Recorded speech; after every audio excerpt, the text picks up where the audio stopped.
She looked different that night, and the millionaire realized he was falling for his best friend. Before we explore all the details of this incredible story, tell us where you're following us from and the time. Subscribe to the channel so you don't miss a thing, and let's embark on this journey together. She shouldn't have worn that dress, but she did. The crimson silk caught every light in the penthouse as Harper Lewis stepped through the glass doors of Adrian's new office building.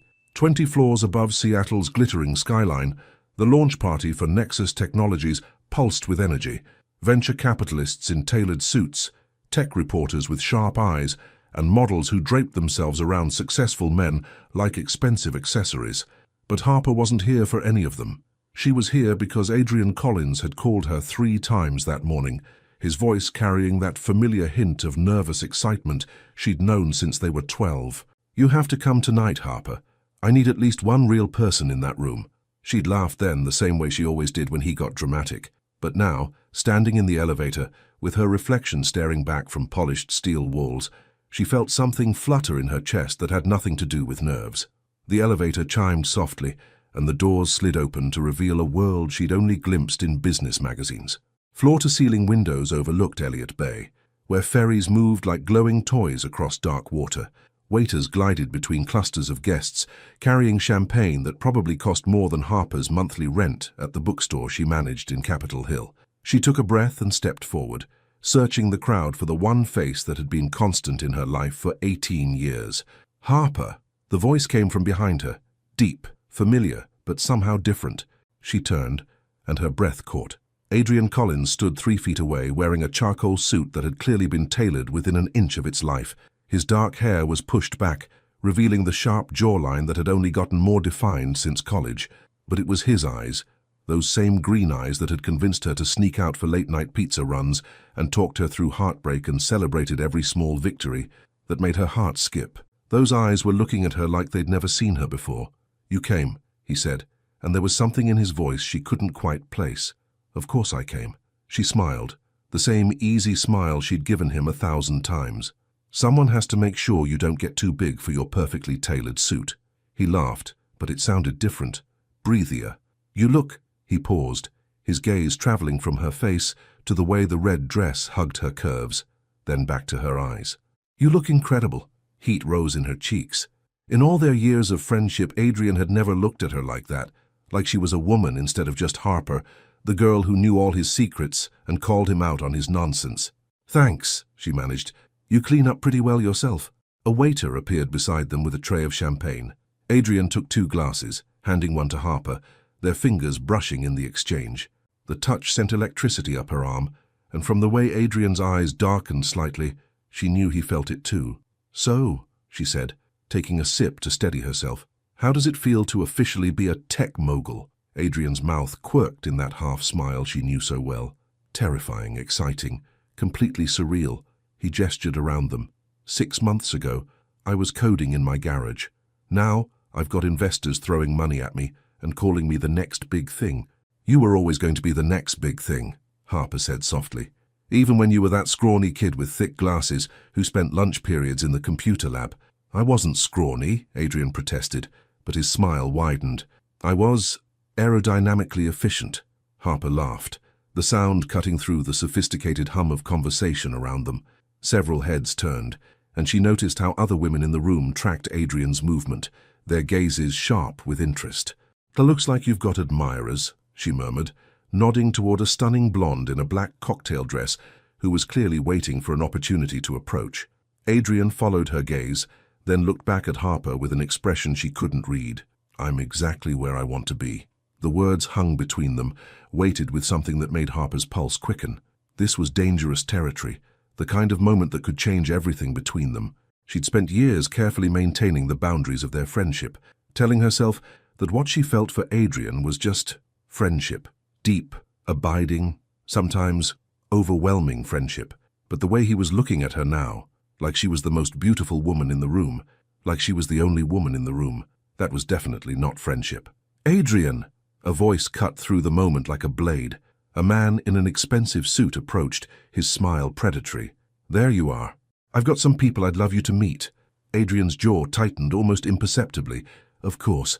He turned to Harper, and she saw apology in his eyes. Don't go anywhere, okay? She nodded, watching as he was pulled into a circle of powerful-looking men who immediately surrounded him like sharks scenting blood. This was his world now. Deals and handshakes and conversations that could change the direction of entire industries. Harper moved toward the windows, champagne in hand, trying to process what had just happened between them. In 18 years of friendship, she'd never felt that kind of tension, that electric awareness that made her skin tingle and her thoughts scatter. She was so lost in her own head that she didn't notice someone approaching until a smooth voice spoke beside her. "You look like someone who doesn't belong here." Harper turned to see a woman about her own age, with dark skin and intelligent brown eyes behind elegant glasses. Her hair was styled in a chic bob, and her simple black dress probably cost more than Harper's car. "Is it that obvious?" Harper asked with a rueful smile.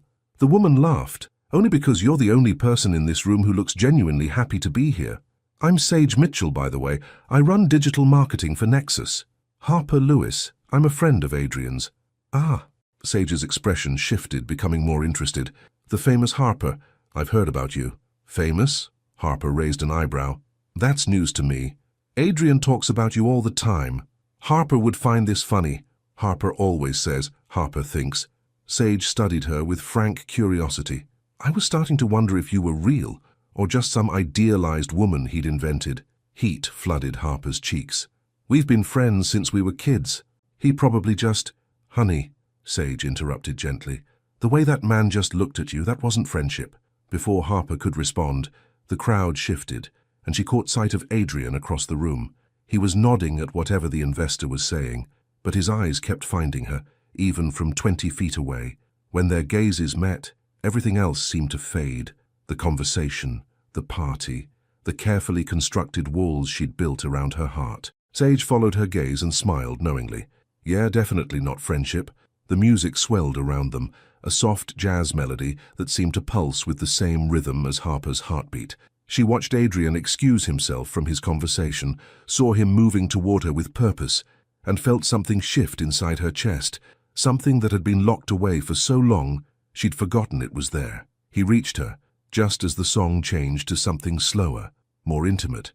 "Dance with me," he said, extending his hand. It wasn't really a question. Harper took his hand, letting him lead her to the small area near the windows, where a few other couples were swaying together. His arms came around her waist, pulling her closer than was strictly appropriate for friends, and she could smell his cologne, something expensive and understated that made her want to bury her face in his neck. "This is new," she murmured as they began to move together. "What? Dancing?" "We've never danced." Adrian's hand tightened on her waist. "We've never done a lot of things." The words sent a shiver through her. They were talking about dancing, but they both knew they weren't really talking about dancing. Around them, the party continued. Champagne flowed, deals were made, futures were decided. But Harper felt like they were in their own private bubble, moving together to music that seemed written just for them. "Harper," Adrian said quietly, his voice rough around the edges. She looked up at him, and the expression in his eyes made her heart stop. There was want there, yes, but also something deeper. Years of carefully controlled emotion finally breaking free. "What are we doing?" she whispered. "I don't know," he admitted, "but I can't pretend anymore that I don't." "Mr. Collins?" A young assistant appeared at his elbow, tablet in hand. "I'm sorry to interrupt, but the reporter from TechCrunch is ready for your interview." The spell broke. Adrian stepped back, his businessman mask sliding back into place, but not before Harper saw frustration flash across his features. "Give me 5 minutes," he told the assistant, who nodded and disappeared back into the crowd. He turned back to Harper, running a hand through his hair. "I have to go," she said, forcing a smile. "This is your night. Come home with me," he said suddenly, the words tumbling out before he could stop them. "After this is over, we need to talk." Harper's breath caught. Home. Not come over or let's get coffee. Home. Like she belonged there. Like she'd always belonged there. "Okay," she whispered. He leaned down, his lips brushing her ear as he spoke. "Don't leave without me." Then he was gone, pulled back into his world of interviews and investors, leaving Harper standing by the windows with her heart pounding and her skin still tingling from his touch. She watched him work the room, confident, charming, every inch the successful entrepreneur. But every few minutes his eyes would find her again, and she'd see the real Adrian underneath the polished exterior, the boy who'd shared his lunch with her when she forgot hers. The teenager who'd held her while she cried over her first heartbreak. The man who'd just looked at her like she was everything he'd ever wanted. Sage appeared beside her again, following her gaze. "You know what I think?" "What?" Harper asked, not taking her eyes off Adrian. "I think tonight is going to change everything." Harper took a shaky sip of champagne, watching as Adrian charmed a room full of people who wanted to be close to his success. But his eyes kept coming back to her, and every time they did, she felt that flutter in her chest grow stronger. Maybe Sage was right. Maybe this was the night when 18 years of friendship finally became something more. Maybe this was the night she stopped pretending that Adrian Collins was just her best friend and admitted what she'd known in her heart for years. She was already in love with him. She had been for so long that she couldn't remember a time when she wasn't. The only question now was whether he felt the same way. And judging by the way he was looking at her from across the room, like she was the most precious thing in his world, she was about to find out. The night was just beginning. The silence in Adrian's Tesla was deafening. Harper stared out the passenger window as they glided through Seattle's rain-slicked streets, neon lights from late-night cafes and bars, painting streaks of color across her face. The party was behind them now, 3 hours of watching Adrian command rooms full of powerful people, all while stealing glances that made her feel like the only woman in the world. But now, in the intimate space of his car, with the soft hum of electric motor and the gentle patter of rain against glass, reality was settling in. This was Adrian, her Adrian, the boy who'd taught her to skip stones at Green Lake, who'd held her hair back when she was sick with flu at 17, who'd driven across the state to pick her up when her car broke down during her disastrous attempt at dating in college. And she was sitting in his $100,000 car, wearing a dress that made him look at her like she was someone completely different. "You're quiet," Adrian said, his voice cutting through her thoughts. His hands gripped the steering wheel tighter than necessary, the expensive watch on his wrist catching light from passing street lamps. "Just thinking," Harper replied, finally turning to look at him. Even in profile, he was devastating. The strong line of his jaw, the way his hair fell slightly across his forehead despite the careful styling from earlier. About? She could have lied. Could have said something safe about the party, about how impressed she was with his success, about anything other than the truth. Instead, she found herself being honest in the way that only came with 18 years of friendship. "About how I don't know how to be around you anymore." Adrian's foot eased off the accelerator slightly, and she saw his knuckles whiten on the steering wheel. "What do you mean?" "I mean," Harper took a shaky breath, "I mean you looked at me tonight like I was someone new, and I don't know if I am or if you are, or if we both just stopped pretending." He pulled into the underground garage of his building, a gleaming tower in Belltown that housed some of the city's most expensive condos. The car came to a stop in his designated space, but neither of them moved to get out. "Maybe we did," he said quietly. The admission hung between them like a confession. Harper felt her heart hammering against her ribs as Adrian turned in his seat to face her fully. "Harper, I need to tell you something, and I need you to let me get through it, before you say anything." She nodded, not trusting her voice. "Tonight, when you walked into that party," he paused, running a hand through his hair. "I've seen you in dresses before. Hell, I was your date to your cousin's wedding 3 years ago. But tonight was different. Tonight I looked at you and I couldn't breathe." Harper's lips parted slightly, but she remained silent.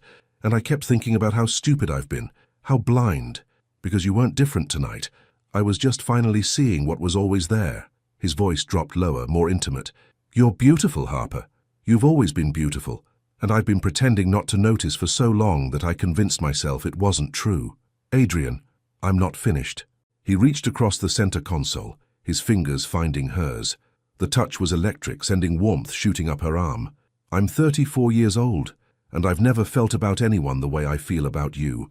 And I know that's complicated, because we're friends and friendship is supposed to be safe, but I love you," Harper interrupted, the words tumbling out before she could stop them. Adrian went completely still. "What?" "I love you," she repeated, louder this time, more certain. "Not the way I'm supposed to love my best friend. The way a woman loves a man she can't imagine living without. I've loved you for years, Adrian. Maybe since we were 17 and you drove me to prom when Danny Reeves cancelled last minute. And you danced with me to At Last and told me I was too good for him anyway." The memory hit them both at the same time.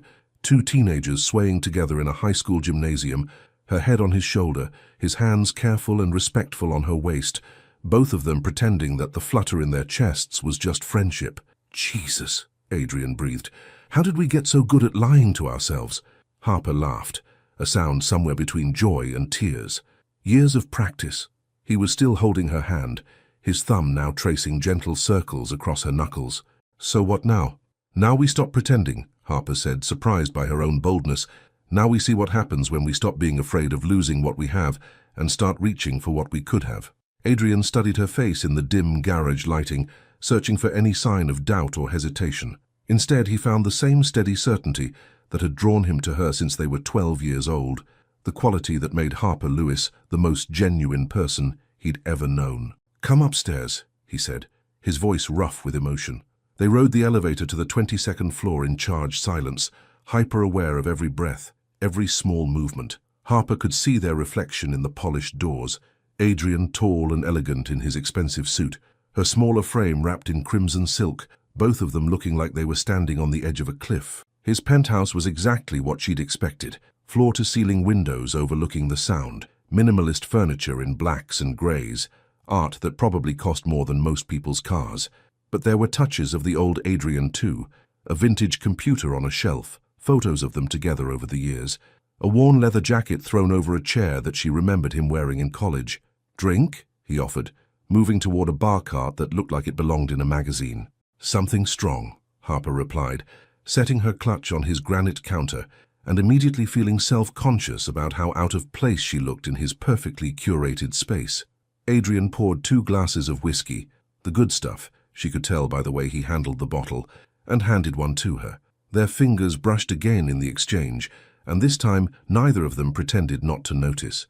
"To," he began, then paused. "What do we toast to?" "To whatever comes next," Harper said, lifting her glass. They drank, the whiskey burning warm and smooth down Harper's throat, giving her courage she didn't know she needed. "I should probably tell you," Adrian said, setting his glass aside, "that I've thought about this before, about us, especially lately." "Lately?" He moved closer, close enough that she could smell his cologne again, could see the flecks of gold in his green eyes. "The night you broke up with that lawyer, what was his name?" "Trevor," Harper supplied, her voice barely above a whisper. "Trevor." Adrian's mouth twisted slightly. "When you called me crying, saying you'd realized you were settling, that you deserved someone who looked at you like you hung the moon, I wanted to drive over and tell you that I'd been looking at you like that for years." Harper's breath caught. "Why didn't you?" "Because I was terrified of losing you. Because you're the most important person in my life, and the thought of ruining what we have—" He shook his head. "But tonight, watching other people look at you, seeing that blonde at the party, trying to get my attention, while all I could think about was how your laugh was the only sound in the room that mattered." He reached up, his fingers ghosting along her jawline, and Harper felt her knees go weak. "I realized I was already losing you," he continued. "Every day I pretended this was just friendship, every time I watched you date someone else, every moment I convinced myself that what I felt wasn't real. I was losing you piece by piece." "You never lost me," Harper whispered, leaning into his touch. "You couldn't. You're part of me, Adrian, you always have been." Something shifted in his expression, relief, desire, and something deeper that made her heart race. He cupped her face with both hands now, his thumbs brushing across her cheekbones. "Can I kiss you?" he asked, his voice so quiet she almost didn't hear it. Instead of answering, Harper rose on her tiptoes, closing the distance between them. The kiss was soft at first, tentative, questioning, 18 years of friendship trembling on the edge of something else entirely. But then Harper's hands fisted in his jacket, pulling him closer, and Adrian made a low sound in his throat that sent heat spiraling through her body. When they finally broke apart, both breathing hard, Adrian rested his forehead against hers. "We can't take this back," he said, his voice rough. "I don't want to take it back," Harper replied without hesitation. "Do you?" "No." The word came out fierce, certain. "God, no." They kissed again, deeper this time, with years of suppressed longing finally finding expression. Harper could taste whiskey on his lips, could feel the careful control he was exercising, even as his hands tangled in her hair. When they separated again, she was dizzy with want and emotion. "I should go," she said, not meaning it at all. "You should," Adrian agreed, making no move to let her go. They stood there, holding each other, both knowing that everything had changed, and neither wanting to be the first to step away. "This is going to be complicated," Harper said. "Probably," Adrian agreed. Are you scared? Harper considered the question seriously. Was she scared? Of ruining their friendship? Of the intensity of her feelings? Of the fact that Adrian's world was so different from hers? Terrified, she admitted, but more scared of walking away from this, from you, than of whatever comes next. Adrian smiled, the real smile, the one reserved just for her. Then stay. The invitation hung between them, loaded with possibility and promise. Harper looked into his eyes and saw her future there. Uncertain, yes, but real in a way that nothing else had ever been. Okay, she whispered.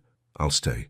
Outside, rain continued to fall against the windows, the city lights blurred and distant. Inside, two best friends who had finally stopped pretending held each other close and wondered why it had taken them so long to find their way home. Because that's what this felt like. Coming home to a place she'd always belonged but had never been brave enough to claim. Until tonight. Harper woke to the sound of rain against unfamiliar windows. For a moment she lay still, disoriented by the softness of Egyptian cotton sheets and the subtle scent of Adrian's cologne lingering in the air. Then memory flooded back. The party, the car ride, the kiss that had changed everything between them. She was in Adrian's guest room, wearing one of his MIT t-shirts that hung loose on her smaller frame. He'd been a gentleman, of course, walking her to the door of the perfectly appointed room with its own bathroom and view of Elliott Bay, but not before kissing her goodnight. Soft, lingering, with a tenderness that had made her knees weak. The apartment was quiet, except for the gentle hum of expensive appliances and the distant sound of Seattle waking up 22 floors below. Harper padded to the window, pulling back the gauze curtains to reveal a grey morning, the kind that made the city look like a watercolor painting.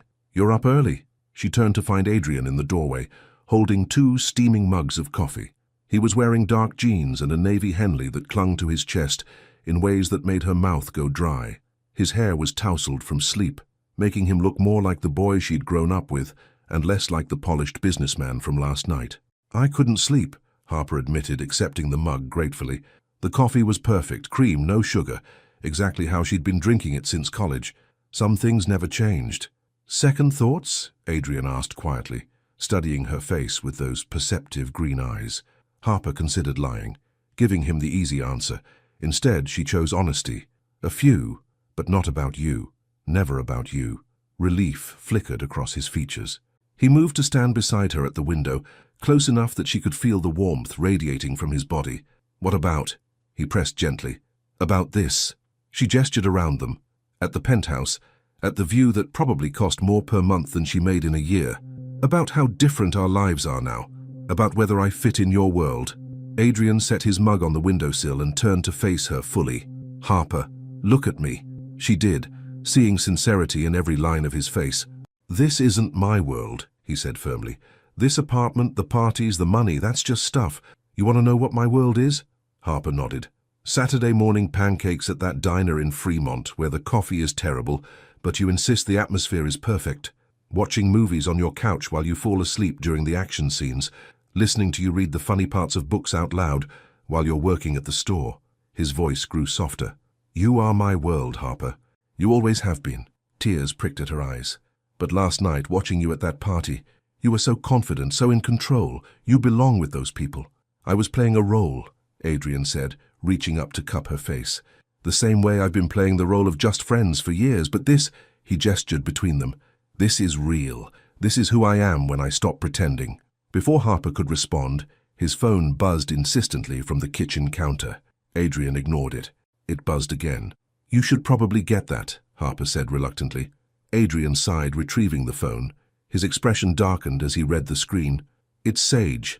Apparently the TechCrunch article is live, and some investor wants to set up a meeting today." "On Sunday?" Harper raised an eyebrow. "Money doesn't take weekends off." Adrian's jaw tightened with frustration. "I'm sorry. I thought we'd have today to figure this out, but you're the CEO of a hot startup, and the world doesn't stop because you had a revelation about your love life." Harper smiled, though she felt disappointment settle in her chest. "I get it, Adrian. Really. Come with me," he said suddenly. "What?" "To the meeting. Come with me." The words tumbled out in a rush. "I know it's not exactly romantic, but I don't want to leave you. Not today." Harper considered it for a moment, sitting in some sterile conference room while Adrian talked about market penetration and user acquisition. It wasn't exactly her idea of how to spend their first morning as whatever they were now. Actually, she said slowly, I should probably go home, take a shower, change clothes, figure out how to wrap my head around all this. She saw the flash of disappointment in his eyes before he masked it with understanding. Of course, I'll drive you. Adrian. Harper set down her mug and stepped closer to him. This isn't me running away. This is me being smart about what we're doing here. What do you mean? I mean we've been best friends for 18 years, and last night we crossed a line we can't uncross. That's huge, and wonderful, and terrifying. She reached for his hands, threading their fingers together. But we need to be deliberate about this. We need to make sure we're doing it right. Adrian squeezed her hands. What does doing it right look like? Harper had been thinking about this since she'd woken up, staring at the ceiling of his guest room and trying to process the magnitude of what was happening between them. It looks like taking time to adjust, like talking through what this means, like maybe dating. Dating? Adrian's eyebrows rose. We've known each other for 18 years. But we've never dated, Harper pointed out. We've never had to navigate the romantic side of this. We've never had to figure out how to be a couple, instead of just friends who happen to be in love with each other. A smile tugged at the corner of Adrian's mouth. So you want me to ask you out? Maybe. Harper felt heat rise in her cheeks. Is that crazy? Completely, Adrian said, but his eyes were warm. And perfect. Very you. He stepped closer, backing her gently against the window. The cool glass pressed against her shoulders as he braced his hands on either side of her head, caging her in. Harper Lewis, he said formally, though his voice was rough with barely controlled desire. Would you like to go to dinner with me? When? She whispered, acutely aware of how close he was, how his body heat seemed to surround her. Tonight. Somewhere fancy where I can spoil you, and you can wear another dress that makes me forget how to think. That sounds...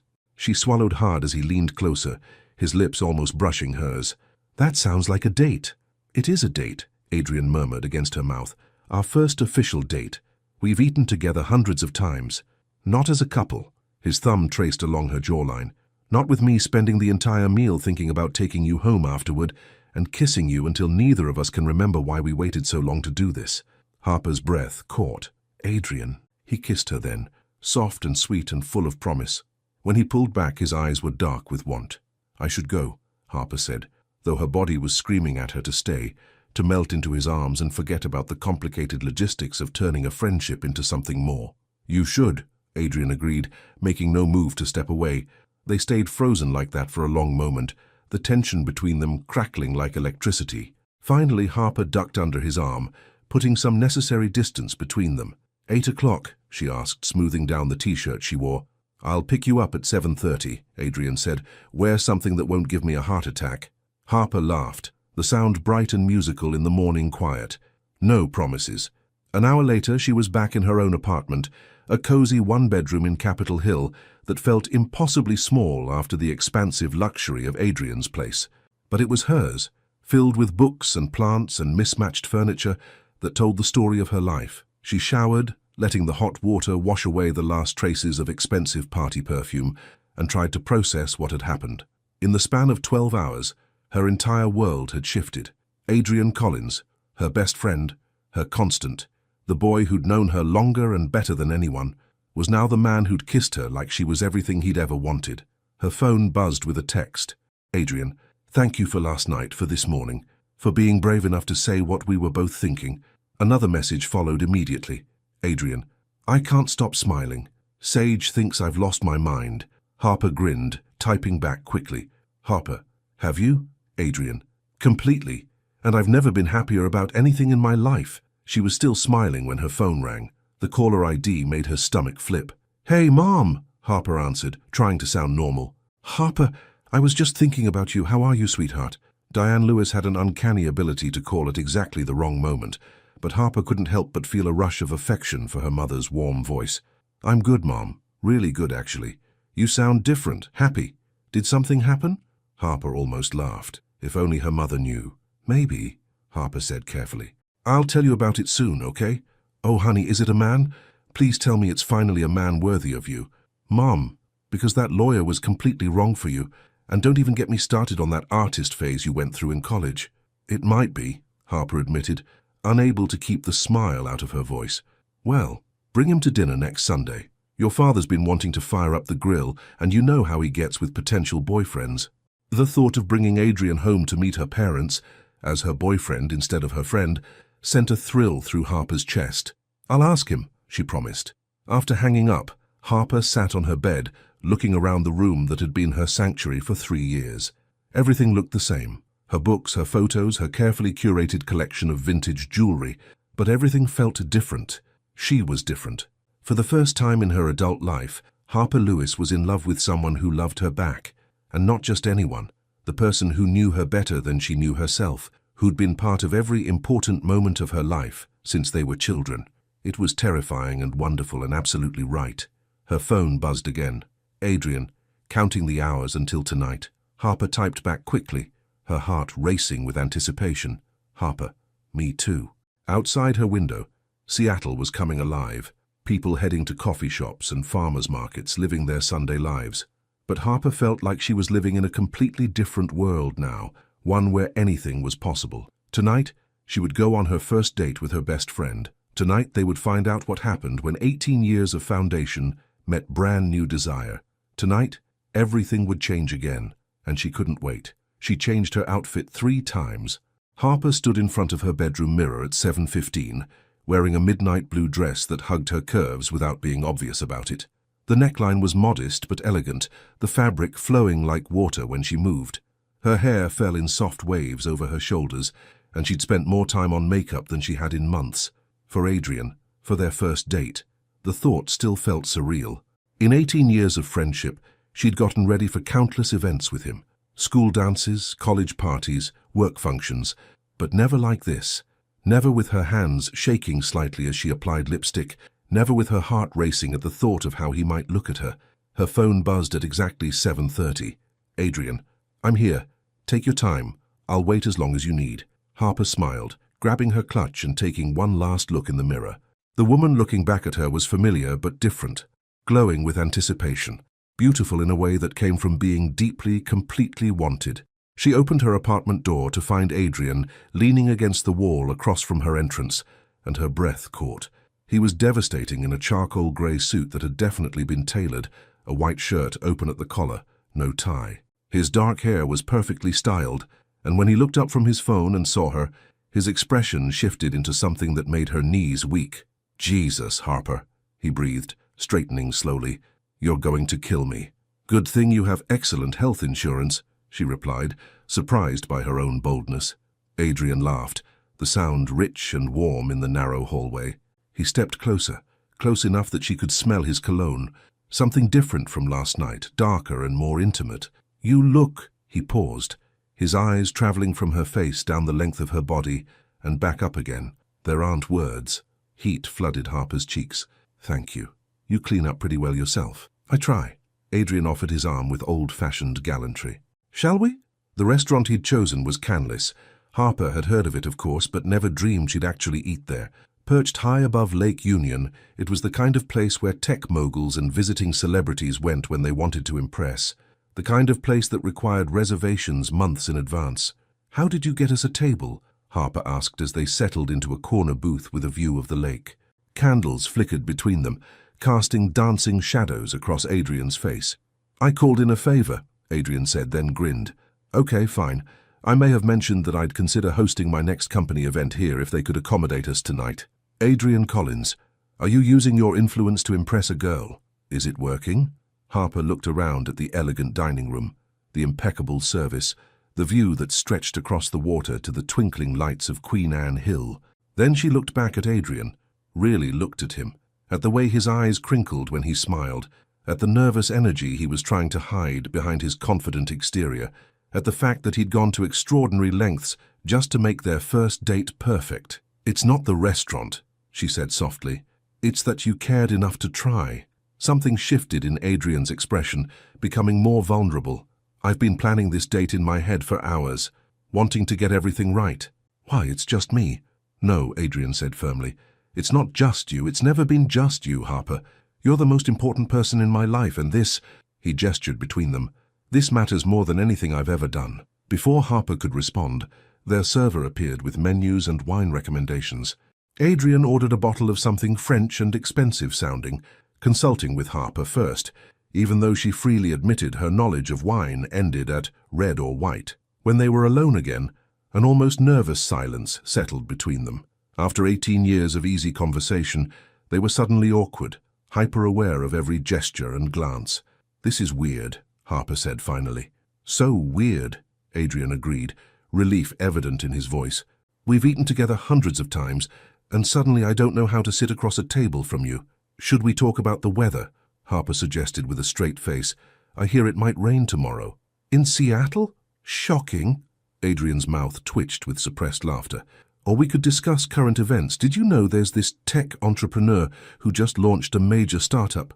Is he handsome and charming?" "Devastatingly so. Also completely in love with his best friend, which is apparently making him lose his mind." Adrian reached across the table, his fingers finding hers. The touch grounded them both, reminding them that underneath the formal setting and nervous energy, they were still Adrian and Harper. "Better?" he asked. "Much." The wine arrived, and with it some of their natural ease returned. They talked about the launch party, about Sage's reaction to seeing them together. She said, and I quote, "about damn time," about the investor meeting that had consumed Adrian's afternoon. "I kept thinking about you," Adrian admitted as they shared an appetizer that probably cost more than Harper's weekly grocery budget. "During the meeting, I mean. The investor was talking about market expansion, and all I could think about was whether you were having second thoughts." "I wasn't," Harper said immediately. "Were you?" "Not for a second." Adrian's thumb traced across her knuckles. "But I was terrified you might be, that you'd realize I'm not worth risking our friendship for." Harper nearly choked on her wine. "Are you kidding me? Adrian, you're brilliant, successful, gorgeous." "Harper, kind, funny, loyal to a fault." "Harper, and you've been the best part of my life since we were kids. If anyone should be worried about not being worth the risk, it's me." Adrian was quiet for a long moment, studying their joined hands. When he looked up, his expression was serious. "Can I tell you something I've never told anyone?" Harper nodded. "The night of my MIT graduation, when my parents were going on and on about how proud they were, how successful I was going to be, all I could think about was how none of it mattered, because you weren't there." Harper's throat tightened. She'd wanted to attend his graduation desperately, but she'd been in the middle of finals at UW and couldn't afford the plane ticket to Boston. "I called you afterward," Adrian continued. "Do you remember? It was late, but you answered anyway, and you told me how proud you were, how you knew I was going to change the world, and for the first time that entire day, I felt like my accomplishments actually meant something." "Adrian, that's when I knew," he said quietly. "That's when I knew that everything I achieved, everything I built, it was all meaningless if I couldn't share it with you." Tears pricked at Harper's eyes. "Why didn't you ever say anything?" "Because I was a coward. Because I convinced myself that what we had was enough. Because I was terrified of losing the most important person in my world by wanting more." Their entrees arrived, perfectly prepared dishes that probably would have been memorable under any other circumstances. But Harper barely tasted her food, too consumed by the conversation, by the way Adrian was looking at her like she was the answer to every question he'd ever asked. "What changed?" she asked. "What made you finally—" "You, in that red dress," Adrian said immediately. "Watching other men look at you and realizing I couldn't pretend anymore that you were just my friend. Seeing you laugh and shine and be absolutely radiant, and knowing that I wanted to be the man who got to take you home at the end of the night. Not as your friend, but as your—" He paused, searching for the right word. "Boyfriend?" Harper suggested softly. "Is that what I am? Do you want to be?" Adrian's smile was answer enough, more than I've ever wanted anything. They lingered over dessert, a chocolate soufflé that they shared, feeding each other bites while discussing everything and nothing. The restaurant slowly emptied around them, but neither wanted the evening to end. Finally, reluctantly, they made their way back to Adrian's car. The drive to Harper's apartment was quiet, charged with unspoken possibility. When he pulled up in front of her building, neither moved to get out. "I had a perfect time tonight," Harper said, turning in her seat to face him, "even though I was basically a nervous wreck for the first half hour. Especially because of that. It was sweet, seeing you nervous about impressing me." Adrian reached over, cupping her face with one hand. "I want to impress you every day for the rest of our lives." The words hung between them, loaded with implication. Harper felt her heart race as Adrian leaned closer, his thumb brushing across her cheek. "Can I walk you to your door?" he asked, his voice rough. "What if you do? Then I'll probably kiss you goodnight, and then I'll probably have a very hard time leaving." What if I don't want you to leave? Adrian's eyes darkened. Harper, I'm not talking about, I'm not ready for... She took a shaky breath. But maybe you could stay for coffee. We could talk more. Just talk. Just talk, Harper confirmed, though the way she was looking at him suggested talking might not be the only thing on her mind. Okay, Adrian said, his voice barely above a whisper. I'd like that. They walked up to her apartment in comfortable silence, hyper-aware of every brush of their hands, every shared glance. Harper's fingers trembled slightly as she unlocked her door, acutely conscious of Adrian's presence behind her, of what it meant to invite him into her space as more than just her friend. Her apartment looked different somehow with Adrian in it as her boyfriend, smaller, more intimate.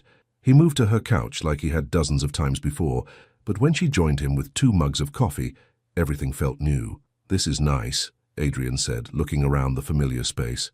Being here with you like this. Harper curled up next to him, close enough to feel his warmth but not quite touching. It feels right, doesn't it? Like this is how it was always supposed to be. Yeah, Adrian agreed, setting down his mug and turning to face her fully. It really does. When he kissed her this time it was different from the night before, less desperate, more sure, like he finally believed she wasn't going anywhere. Harper melted into him, her hands fisting in his shirt, and thought that she could do this forever. Kiss Adrian Collins in her living room while rain pattered against the windows and the rest of the world disappeared. When they finally broke apart, both breathing hard, Adrian rested his forehead against hers. I should probably go, he said reluctantly. Probably, Harper agreed, making no move to let him go. Harper? I think I'm falling in love with you. Harper's breath caught.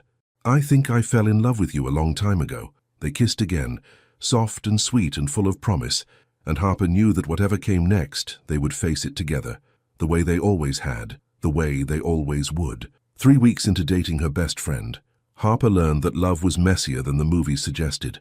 Not the love itself, that part was easy, natural as breathing. It was everything else that came with transitioning from 18 years of friendship into something deeper, more complex. It was the way Adrian's assistant now scheduled personal time in his calendar when he wanted to see her. It was how Harper caught herself overthinking every text message, wondering if she sounded too needy or not affectionate enough. It was moments like this one, sitting in Adrian's office at 11 p.m. on a Thursday, watching him pace behind his desk while barking instructions into his phone about some crisis with their biggest client. Harper curled deeper into the leather chair across from his desk, nursing a cup of tea that had gone cold an hour ago. She'd come straight from her shift at the bookstore, still wearing jeans and a simple sweater, feeling increasingly out of place in the gleaming corporate environment. No, that's not acceptable, Adrian was saying, his voice sharp with controlled frustration. I don't care if it's midnight in Tokyo. Get them on the line. We're not losing this contract because of a communication breakdown. Harper watched him move, all controlled energy and laser focus, and felt that familiar flutter of attraction mixed with something newer, concern. This was the 3rd emergency this week, the 3rd time their plans had been derailed by his company's relentless demands. Adrian ended the call and immediately reached for another file, his jaw tight with tension. Adrian, Harper said softly. He looked up, seeming to remember she was there. God, I'm sorry. This should only take another few minutes and then another call will come in, Harper interrupted gently. Or another emergency. Or another investor who can only meet at 10 p.m. Adrian's hands stilled on the papers. What are you saying? Harper stood, moving to the window that looked out over the city. Seattle sparkled below them, all lights and possibility, but she felt suddenly small and uncertain. I'm saying I don't know how to fit into this, she admitted. Your world. I don't know the rules. She heard him set down the file, heard his footsteps crossing the room. When his hands settled on her shoulders, she leaned back into his warmth, despite her frustration. There are no rules, Adrian said quietly. Just us figuring it out as we go. Are we, though? Harper turned in his arms, looking up into his tired face. Figuring it out? Because it feels like your company gets the best parts of you, and I get whatever's left over. The words hung between them sharper than she'd intended. Adrian's expression shifted, becoming defensive. That's not fair, he said. You knew what my life was like when we started this. You knew how demanding the company is. I knew Adrian Collins was successful, Harper replied. I didn't know that dating him meant competing with board meetings and investor calls for his attention. You're not competing with, then prove it. The challenge slipped out before Harper could stop it, fueled by 3 weeks of swallowed frustration and growing insecurity. Adrian stepped back, his expression cooling. "What do you want me to do, Harper? Walk away from everything I've built? I want you to remember that relationships take work too," Harper said, her voice rising slightly. "I want you to acknowledge that constantly cancelling our plans for urgent business makes me feel like an afterthought." "You are not an afterthought," Adrian said firmly. "You're the most important thing in my life. Then act like it." The words echoed in the sudden silence of the office. They stared at each other across the space, both breathing hard, both realizing they'd stumbled into their first real fight. Adrian ran a hand through his hair, leaving it disheveled. "I don't know how to do this," he admitted quietly. "Balance everything. Be the CEO everyone expects and the boyfriend you deserve." Something in Harper softened at the vulnerability in his voice. This was the Adrian she'd fallen in love with, not the polished executive, but the man who was brave enough to show her his fears. "I don't need you to be perfect," she said, moving closer. "I need you to be present. I need to feel like when we're together, you're actually here with me, not thinking about the next crisis you have to solve." Adrian cupped her face with both hands, his thumbs brushing across her cheekbones. "You're right. God, you're absolutely right. I've been so focused on not screwing up the company that I've been screwing up with you. We're both figuring this out," Harper said softly, "but we have to figure it out together, not with you trying to handle everything alone." "I love you," Adrian said suddenly, the words tumbling out like a confession.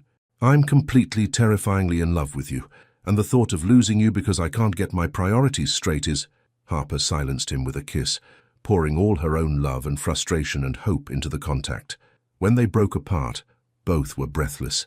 "I love you too," she whispered against his lips. "That's why this matters. That's why we have to get it right." Adrian rested his forehead against hers, his hands still framing her face. "Help me get it right. Tell me what you need." Harper considered the question seriously. What did she need? Not grand gestures or expensive gifts. She'd never cared about those things. "I need you to turn your phone off sometimes," she said finally.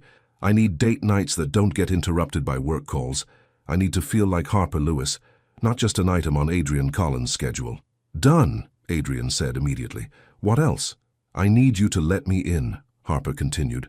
"When you're stressed, when you're overwhelmed, when you're scared about the company, talk to me. Don't just shut down and work harder." Adrian nodded, something shifting in his expression. "I can do that. I want to do that. And I need—" Harper paused, feeling vulnerable. "I need you to help me figure out how I fit in your world, because I want to be part of it, Adrian. I want to support you and celebrate your successes and be your partner in all of this.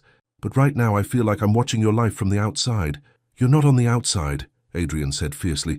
"You're the center of everything. I got scared." "Scared of what?" "Scared of dragging you into the chaos.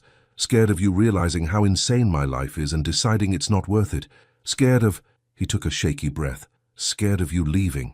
Harper's heart clenched. "Adrian, look at me." He did, his green eyes vulnerable in the office lighting. "I'm not going anywhere," she said firmly. "But if you keep trying to protect me from your real life, you're going to push me away without meaning to." Adrian was quiet for a long moment, processing her words. Then he reached for his phone, powering it off completely. "What are you doing?" Harper asked. "Choosing you," Adrian said simply. "The Tokyo call can wait until morning. The files can wait. Right now I want to take my girlfriend home and order terrible Chinese food and watch bad movies until we fall asleep on the couch."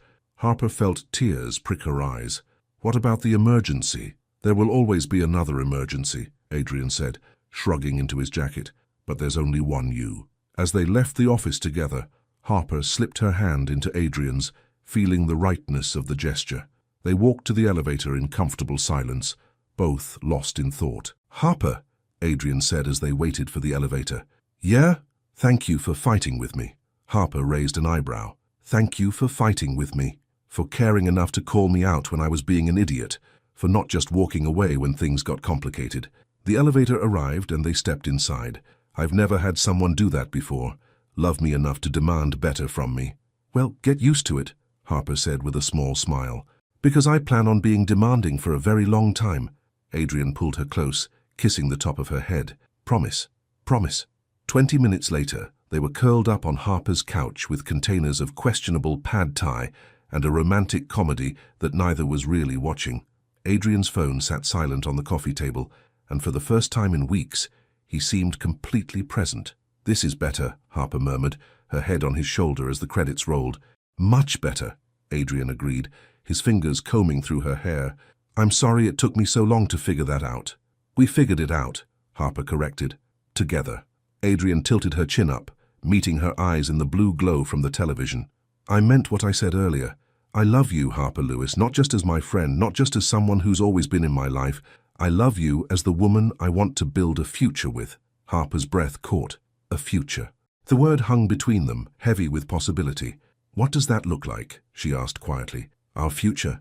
Adrian smiled, the expression soft and sure. "I don't know all the details, but I know it looks like this. Like choosing each other every day, even when it's hard. Like fighting and making up and figuring out how to be partners in everything." "That sounds messy," Harper observed. "The best things usually are." She kissed him then, soft and sweet and full of promise. When they broke apart, Harper settled back against his chest, listening to the steady rhythm of his heartbeat. Outside, Seattle hummed with late-night energy, people rushing to meetings, couples on dates, the city that never truly slept. But inside Harper's small apartment, wrapped in Adrian's arms with his phone silent and his attention completely hers, the world felt perfectly still. They'd had their first fight. They'd navigated their first real challenge. And they'd come through it stronger, more honest, more committed to making this work. It wasn't the fairy tale version of love Harper had imagined as a girl. It was better, messier and more real, but infinitely more precious because they were building it together. One difficult conversation and small choice at a time. "Adrian?" Harper murmured against his chest. Next time you have a work emergency, can you at least let me bring you dinner? I want to be part of your world, even the stressful parts." Adrian's arms tightened around her. "Next time I have a work emergency, you'll be the first person I call. Promise?" "Promise." And as they drifted off together on her couch, still dressed and tangled together, Harper knew they were going to be okay. More than okay. They were going to be extraordinary. Harper woke up in Adrian's arms for the first time on a Saturday morning that felt like pure magic. Soft light filtered through the gauze curtains of his bedroom, casting everything in golden hues. Adrian slept peacefully beside her, his dark hair falling across his forehead, his face relaxed in a way she rarely saw when he was awake. They were both still clothed. Last night had been about falling asleep together after hours of talking, not about crossing physical lines they weren't ready for. But waking up beside him felt intimate in a way that made Harper's chest tight with emotion. This was what forever could look like: lazy Saturday mornings, tangled sheets, the quiet peace of being completely at home with another person. Adrian stirred, as if sensing her gaze, his eyes fluttering open to meet hers. "Morning," he murmured, his voice rough with sleep. "Morning," Harper whispered back, suddenly shy despite the fact that this was Adrian, her Adrian. "Sleep okay?" He reached up to brush a strand of hair from her face, the gesture tender and unconscious. "Better than I have in weeks," Harper admitted. "You?" "Best sleep of my life," Adrian said, and from the way he was looking at her, like she was the most beautiful thing he'd ever seen, Harper believed him. They lay there for a long moment, just looking at each other, both marveling at how right this felt. Then Adrian's stomach rumbled audibly, breaking the spell. Harper laughed. "Someone's hungry. Someone didn't eat dinner last night because he was too busy making out with his girlfriend," Adrian replied, grinning. Heat flooded Harper's cheeks at the casual way he said "girlfriend," like it was the most natural thing in the world, which she supposed it was becoming. "Pancakes," she suggested. "I could make my famous Saturday morning special." Adrian's eyebrows rose. "You cook now?" "I've always cooked," Harper protested. "You just never paid attention because we usually ordered pizza when you came over." "Show me," Adrian said, sitting up and pulling her with him. "I want to see all the sides of Harper Lewis I've been missing." An hour later, Harper stood in Adrian's pristine kitchen, trying not to feel intimidated by appliances that probably cost more than her car. Adrian sat at the breakfast bar, watching her move around the space, with an expression that was part fascination, part desire. "You realize I've been imagining this for months," he said as she flipped pancakes with practiced ease. "Imagining what?" "Breakfast. Imagining you in my kitchen, making yourself at home, looking perfectly right in my space." Adrian's voice was rough around the edges. "Imagining what it would be like to wake up with you every morning." Harper's hand stilled on the spatula. "Adrian," I know it's too soon to be thinking like that, he said quickly. I know we're still figuring things out, but Harper, I can't help it. When I look at you, I see my future. Before Harper could respond, Adrian's phone buzzed insistently against the granite counter. They both looked at it, and Harper saw the name that made her stomach clench. Rebecca Thornfield, venture capitalist. You should answer it, Harper said quietly, though something in her chest tightened. Adrian glanced at the phone, then back at Harper. It can wait. It's Saturday morning, Adrian. If she's calling now, it must be important. After a moment's hesitation, Adrian answered. Rebecca, good morning. Harper turned back to the pancakes, trying not to listen to the conversation, but Adrian's voice carried in the open space. Monday, that's very short notice. I understand the opportunity, but yes, I realize what this could mean for the company. Harper flipped the last pancake with more force than necessary. I'll need to check my schedule and get back to you, Adrian said finally. Thanks for thinking of us. He hung up and was quiet for a long moment. What was that about? Harper asked, not turning around. Potential acquisition, Adrian said carefully. A bigger tech company wants to meet about possibly buying Nexus. Harper's heart skipped. That's huge. Yeah, it is. She turned to face him, pancakes forgotten. You don't sound excited. Adrian ran a hand through his hair, looking suddenly tired despite the early hour. It's complicated. The offer would be life-changing. Enough money to never have to work again if I didn't want to. But it would also mean giving up control of everything I've built. What do you want to do? I don't know, Adrian admitted. 6 months ago, the answer would have been easy. Growth, expansion, more success. But now? Adrian looked at her, his expression soft and vulnerable. And now I have something more important than the company to consider. Harper felt her breath catch. Adrian, you can't make a decision like this based on the woman I love? Adrian stood, moving around the counter to face her. Based on wanting a life that's about more than board meetings and profit margins? What if you regret it? Harper asked quietly. What if you give up this opportunity and then resent me for it later? Harper, look at me. Adrian cupped her face in his hands. I could never resent you for showing me what really matters. Before you, before us, all I cared about was building something bigger, better, more impressive. But you've made me want something else. What? A life, Adrian said simply. A real life, with someone I love, doing work that means something beyond just making money. Harper felt tears prick her eyes. But your company is your dream. My company was my dream when I thought work was all I'd ever have, Adrian corrected. You've given me new dreams, Harper. Dreams about us. Before Harper could respond, Adrian's phone rang again. This time the display showed Sage's name. I should, Adrian began. Take it, Harper said. I'll finish breakfast. Adrian answered reluctantly. Sage, it's Saturday. Harper couldn't hear Sage's response, but she could see Adrian's expression growing more serious. When?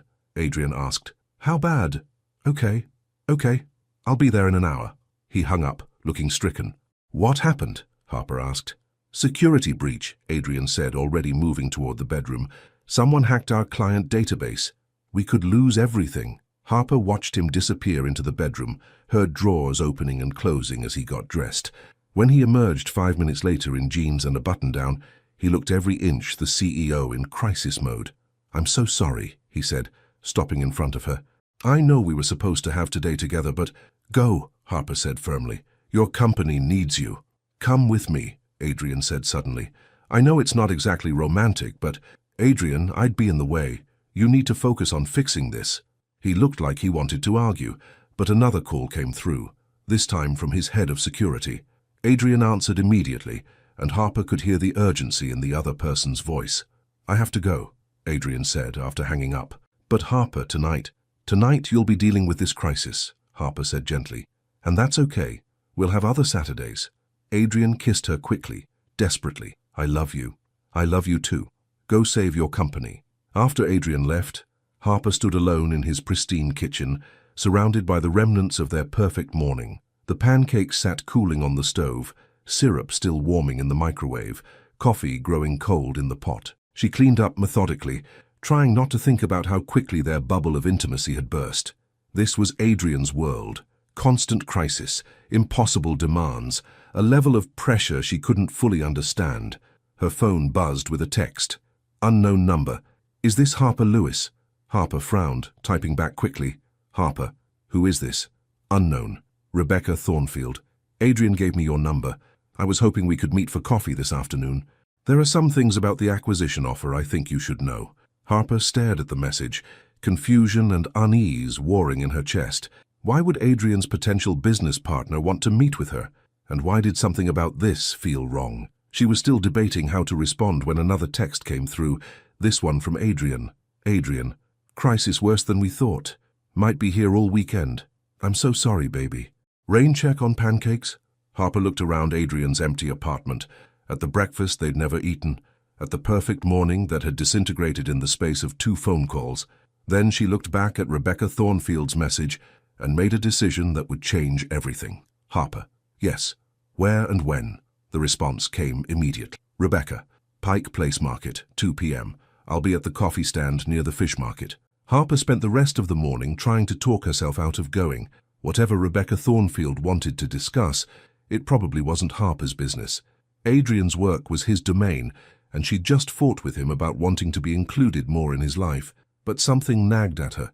The way Rebecca had reached out directly, the timing of the call during their intimate morning, the way Adrian had seemed conflicted about the acquisition offer. At 1:45, Harper found herself walking through Pike Place Market, scanning the crowded coffee stands for a woman she'd never met, but somehow felt she needed to see. Rebecca Thornfield was easy to spot. Tall, blonde, impeccably dressed, even for a casual Saturday afternoon. She looked like someone who belonged in Adrian's world in ways that Harper sometimes worried she never would. Harper, Rebecca approached with a confident smile. Thank you for coming. I wasn't sure you would. I'm not sure why I did, Harper replied honestly. What did you want to discuss? Rebecca gestured toward a quieter corner of the market, away from the weekend crowds. I wanted to talk to you about Adrian, about the offer my company is making. I'm not involved in Adrian's business decisions. Aren't you? Rebecca's smile sharpened slightly. Because from what I understand, you're a major factor in why he's hesitating to accept our offer. Harper felt a chill run down her spine. What do you mean? Adrian Collins was one of the most ambitious entrepreneurs I'd ever met, Rebecca said. Focused, driven, willing to do whatever it took to succeed. But lately he's been different, distracted, and I think we both know why. If you have something to say, just say it, Harper said, her voice steady despite the growing knot in her stomach. Rebecca studied her for a moment, then leaned closer. I'm offering Adrian $50 million for his company. $50 million. Do you have any idea what that kind of money could do for his future? For both your futures? Harper's breath caught. $50 million. She'd known Adrian was successful, but the number was staggering. But he's going to turn it down, Rebecca continued, because he's convinced that selling means giving up control, giving up his dream, and I think someone he trusts needs to help him see that sometimes the smart move is to take the money and run. Why are you telling me this? Harper asked. Because I think you love him enough to want what's best for him, Rebecca said simply. Even if what's best for him isn't what feels comfortable for you. The words hit Harper like a physical blow, because underneath Rebecca's polished delivery was an implication that made Harper's worst fears crystallize, that she was holding Adrian back, that her presence in his life was making him less ambitious, less successful. I would never ask Adrian to choose between me and his career, Harper said quietly. You don't have to ask, Rebecca replied. He's already choosing. The question is whether you're going to let him make a decision he might regret for the rest of his life. Harper stared at the woman across from her, seeing everything she'd always worried she wasn't. Sophisticated, polished, completely at home in Adrian's high-stakes world. Think about it, Rebecca said, standing to leave. Sometimes the most loving thing you can do is step aside and let someone reach their full potential. Then she was gone, leaving Harper alone in the crowded market with 50 million reasons to question everything she thought she knew about love, ambition, and what was best for the man she'd fallen for. As Harper walked slowly back to her car, Rebecca's words echoed in her head. Was she holding Adrian back? Had her presence in his life made him less willing to take risks, to reach for the success he'd always wanted? By the time she reached her apartment, Harper had made a decision that terrified her. She was going to find out. Harper hadn't slept in 36 hours. She sat curled in her reading chair by the window, watching Seattle's Sunday morning unfold below, while Adrian's words from their last real conversation echoed in her mind. When I look at you, I see my future. But what if she was the wrong future for him? Rebecca Thornfield's words had burrowed deep, poisoning every memory with doubt. $50 million. The phrase rolled around Harper's head like a marble in a jar, impossible to ignore. That was generational wealth, life-changing money, the kind of opportunity that came once in a lifetime. And Adrian was hesitating because of her. Her phone buzzed for the 20th time since yesterday. Another text from Adrian. Adrian, finally got some sleep at the office. Crisis contained for now. Can I see you tonight? I missed you so much yesterday. Harper stared at the message until the words blurred. 3 days ago, that text would have filled her with warmth and anticipation. Now it felt like evidence of everything Rebecca had accused her of. She was a distraction, pulling Adrian away from what really mattered. She typed and deleted half a dozen responses before settling on, Harper, still feeling off. Maybe we should talk tomorrow. The response came immediately. Adrian, are you sick? I can bring soup and take care of you. Harper, just need some space to think. A longer pause this time then. Adrian, think about what? Harper, if something's wrong, please just tell me. Harper set the phone aside without responding. How could she explain that she was questioning everything about their relationship, that she was starting to wonder if loving him meant letting him go? An hour later, her doorbell rang. Harper knew it was Adrian before she opened it, knew from the particular way he knocked, urgent but patient. When she pulled the door open, he looked exhausted, wearing the same clothes from yesterday with his hair disheveled and worry etched in every line of his face. You look terrible, Harper said before she could stop herself. Thanks, Adrian replied dryly. Can I come in? She stepped aside reluctantly, watching as he moved into her living room with the familiarity of someone who belonged there. Except now Harper found herself cataloguing all the ways he didn't fit, how his expensive watch looked out of place against her second-hand furniture, how his presence seemed to shrink the modest space. Harper, what's going on? Adrian turned to face her, his green eyes searching her face. Yesterday morning everything was perfect, and now you won't even look at me. I've been thinking, Harper said carefully, wrapping her arms around herself. About us. About whether we're making a mistake. Adrian went very still. What kind of mistake? The kind where we confuse nostalgia for love, Harper said, hating herself for each word, but unable to stop. The kind where we risk ruining the best friendship either of us has ever had for something that might not even work. Harper, that's not... Isn't it? She interrupted, moving to put space between them. Adrian, be honest. Has dating me made your life better or more complicated? Adrian stared at her as if she'd spoken in a foreign language. Harper, you are the best thing that's ever happened to me. I'm a distraction, Harper said, the words tasting like ash in her mouth. Yesterday you had a major crisis at work, and instead of being there focused and ready, you were making pancakes with me. Instead of jumping at a $50 million opportunity, you're hesitating because... Wait. Adrian's voice cut through her spiral like a blade. How do you know about the acquisition offer? Harper's blood turned to ice. She hadn't meant to reveal that, hadn't even realized she'd said it. Someone mentioned it. Who? Adrian's expression was shifting from confusion to something harder. Harper, who told you about Rebecca's offer? The silence stretched between them, heavy with implications. Harper could lie, could make up some story about overhearing a conversation, but Adrian knew her too well. He'd see through it immediately. Rebecca Thornfield called me, Harper admitted quietly. She wanted to meet. Adrian's face went completely blank. You met with her? It wasn't a question. She said... I don't care what she said, Adrian interrupted, his voice deadly quiet. You met with a potential business partner behind my back. You let a stranger poison your head against our relationship without even talking to me first. Harper felt tears threaten. Adrian, she made valid points. She manipulated you, Adrian said, his composure finally cracking. Jesus Christ, Harper. Rebecca Thornfield is a shark. She's probably been looking for leverage since the day I told her I was considering turning down the offer, and you just handed it to her. What do you mean, leverage? Adrian laughed, but the sound held no humor. You think she called you out of concern for my future? Harper, she needs me to sell. Her firm has investors breathing down their necks, and if this deal falls through, she's in trouble. So she found my weakness, you, and went after it. The words hit Harper like physical blows. Your weakness? That's not what I meant. No, that's exactly what you meant. Harper's voice was rising now, months of insecurity finally erupting. I'm your weakness. I'm the thing holding you back from the success you really want. You're the thing that makes success mean something.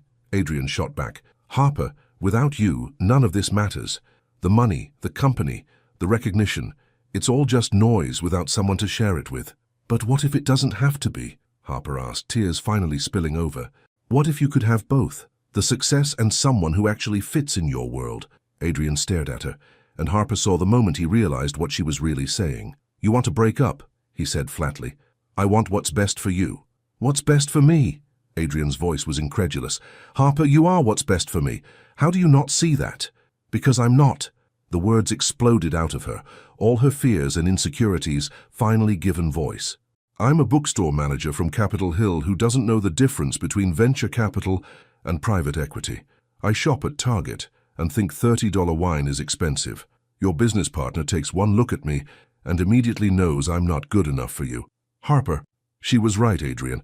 I saw it in her face the second we met. I don't belong in boardrooms and investor meetings. I don't understand your world, and trying to fit into it is only going to hurt both of us. Adrian was quiet for a long moment, studying her face with an intensity that made Harper want to hide. Is that really what you think? He asked finally. That this is about money and status and fitting in? Isn't it? No, Adrian said firmly. It's about you being scared, and instead of talking to me about it, you let a stranger convince you that our love isn't real. Harper wiped her eyes with the back of her hand. Maybe it's not. Maybe we just wanted it to be real because the friendship was so good. Look at me, Adrian commanded, stepping closer. When Harper reluctantly met his gaze, his eyes were blazing with emotion. I am going to say this once, and I need you to really hear me. I love you. Not because you're convenient, not because you're familiar, not because I'm confused about what I feel. I love you because you're brilliant and kind and real in a way that no one else in my life is. Adrian, I'm not finished. His voice was rough with suppressed emotion. Yes, my world is complicated. Yes, there are people in it who will judge you for not having the right background or education or whatever arbitrary bullshit they think matters. But Harper, you make me better. You make me want to be better. And if you think I'm going to let Rebecca Thornfield's manipulation convince you otherwise, you don't know me as well as I thought you did. Harper felt something crack open in her chest. But the money is just money, Adrian said. Do you know what I was thinking about during the crisis yesterday, while I was dealing with hackers and angry clients and board members who wanted to panic? Harper shook her head. I was thinking about how much I wanted to come home to you, how the only thing that mattered was getting through it, so I could go back to your apartment and fall asleep with you in my arms. Adrian's voice broke slightly. That's when I knew, Harper. Not the money, not the success, not any of it means anything without you. The tears came harder now, a mixture of relief and shame and overwhelming love. I'm sorry, Harper whispered. I'm so sorry. I let her get in my head and Hey! Adrian moved closer, his hands coming up to frame her face. I get it. I do. This is all new and scary, and there are people who are going to try to make you feel like you don't belong. But Harper, you belong with me. You've always belonged with me. What about Rebecca's offer? Adrian was quiet for a moment, his thumbs brushing away her tears. I turned it down this morning. Harper's eyes widened. Adrian? No, you can't. I already did. His smile was soft and sure. Sage thought I was insane, and my board is probably going to revolt, but I don't care. I'd rather build something smaller that's actually mine than sell my soul for someone else's idea of success. But $50 million is a lot of money, Adrian agreed. But it's not worth giving up control of my company or my future, and it's definitely not worth losing you over. Harper stared at him, seeing the certainty in his eyes, the peace in his expression. This wasn't a man who'd made a decision he regretted. This was someone who'd finally figured out what really mattered. I love you, she whispered. I love you too, Adrian replied, leaning down to rest his forehead against hers. But Harper, we need to make a promise to each other. No more letting other people get between us. No more making decisions about our relationship without talking to each other first. Harper nodded, feeling like she could breathe fully for the first time in days. Promise. And one more thing, Adrian said, his mouth quirking into a smile. Next time someone tries to convince you you're not good enough for me, you tell them they have it backwards. I'm the one trying to be worthy of you. Harper laughed through her tears, pulling him closer. That's ridiculous. That's love, Adrian corrected, kissing her softly. Messy, irrational, completely worth fighting for love. They held each other in Harper's small living room, both of them shaky with relief and the knowledge that they'd almost lost everything. Outside, Seattle hummed with Sunday afternoon energy, but inside Harper's apartment, Two people who'd nearly let fear destroy the best thing in their lives were learning how to trust in love again. "So what happens now?" Harper asked against Adrian's chest. "Now we order terrible Chinese food and watch bad movies and remember why we fell in love in the first place," Adrian said. "And tomorrow we figure out how to build a life together that works for both of us." "Together," Harper repeated, liking the sound of the word. "Together," Adrian confirmed. "Always together." 2 weeks after almost losing everything, Harper found herself with a key to Adrian's penthouse. Not because he'd made some grand romantic gesture or formal declaration. It had happened naturally, practically, the way most real moments in their relationship did. She'd been staying over more nights than not, and one morning Adrian had simply pressed the sleek black card into her palm while they shared coffee and the newspaper. "So you don't have to wait for me to let you in," he'd said, as if giving someone access to a multi-million-dollar penthouse was the most ordinary thing in the world. Now Harper stood in Adrian's kitchen at 6:30 on a Wednesday evening, stirring risotto and feeling more at home than she ever had in her own apartment. The incongruity wasn't lost on her. 3 months ago, she couldn't have imagined herself cooking in a kitchen that belonged in a magazine, wearing one of Adrian's MIT sweatshirts over her work clothes, completely comfortable in a space that had once intimidated her. The elevator chimed, and Harper smiled without looking up. She'd memorized the sound of Adrian's arrival, the soft ping, his keys hitting the entry table. The way he always called out her name like coming home to her was the best part of his day. "Harper?" His voice carried that note of pleased surprise he got whenever he found her there, even though she'd been staying over most nights for 2 weeks. "Kitchen," she called back, adding another ladle of warm stock to the rice.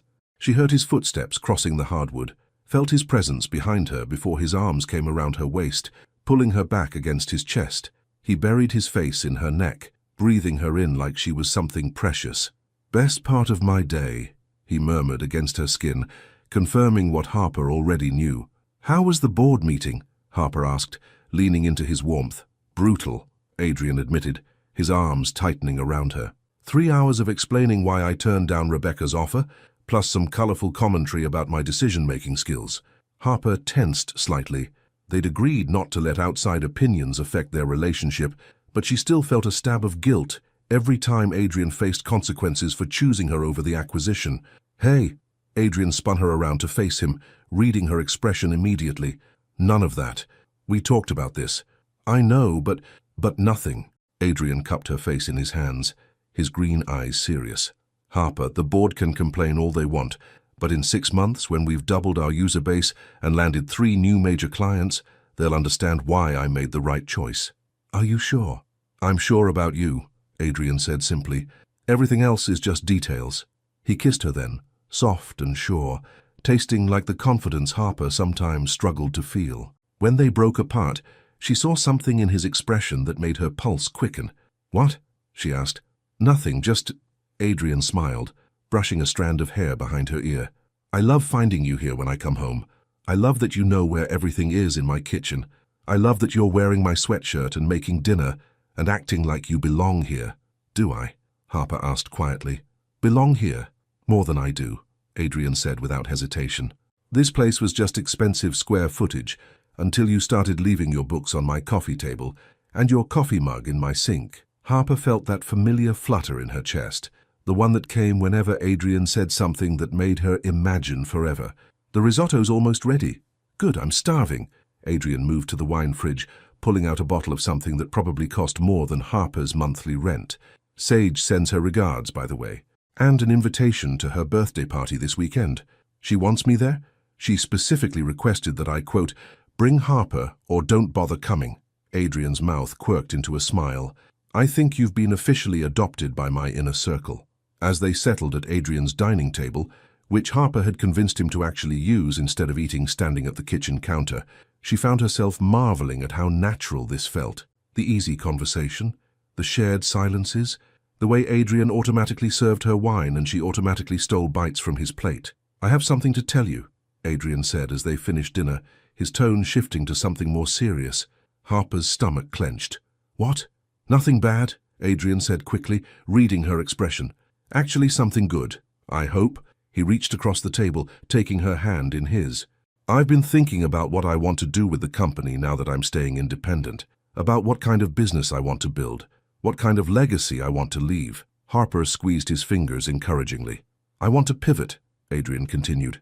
Instead of just building software for other companies, I want to create technology that actually helps people, educational platforms, accessibility tools, things that make a real difference. Adrian, that sounds amazing. It would mean slower growth, probably less money in the short term, Adrian said. Some investors won't like it. The board definitely won't love it. But, Adrian's smile was soft and sure. But it's work I'd be proud to tell my kids about someday. Harper's breath caught. Kids. The word hung between them, loaded with implication and possibility. Kids? She repeated quietly. I mean, Adrian's confidence faltered slightly. Someday, if that's something you... I know we haven't talked about... I want kids, Harper said quickly. Someday with the right person. And am I... Adrian's voice was vulnerable now. Could I be the right person? Harper looked across the table at the man who'd been her best friend for 18 years, who'd chosen her over $50 million, who was talking about changing his entire business model to do work that mattered. She saw their future spreading out before them, messy and complicated, and absolutely perfect.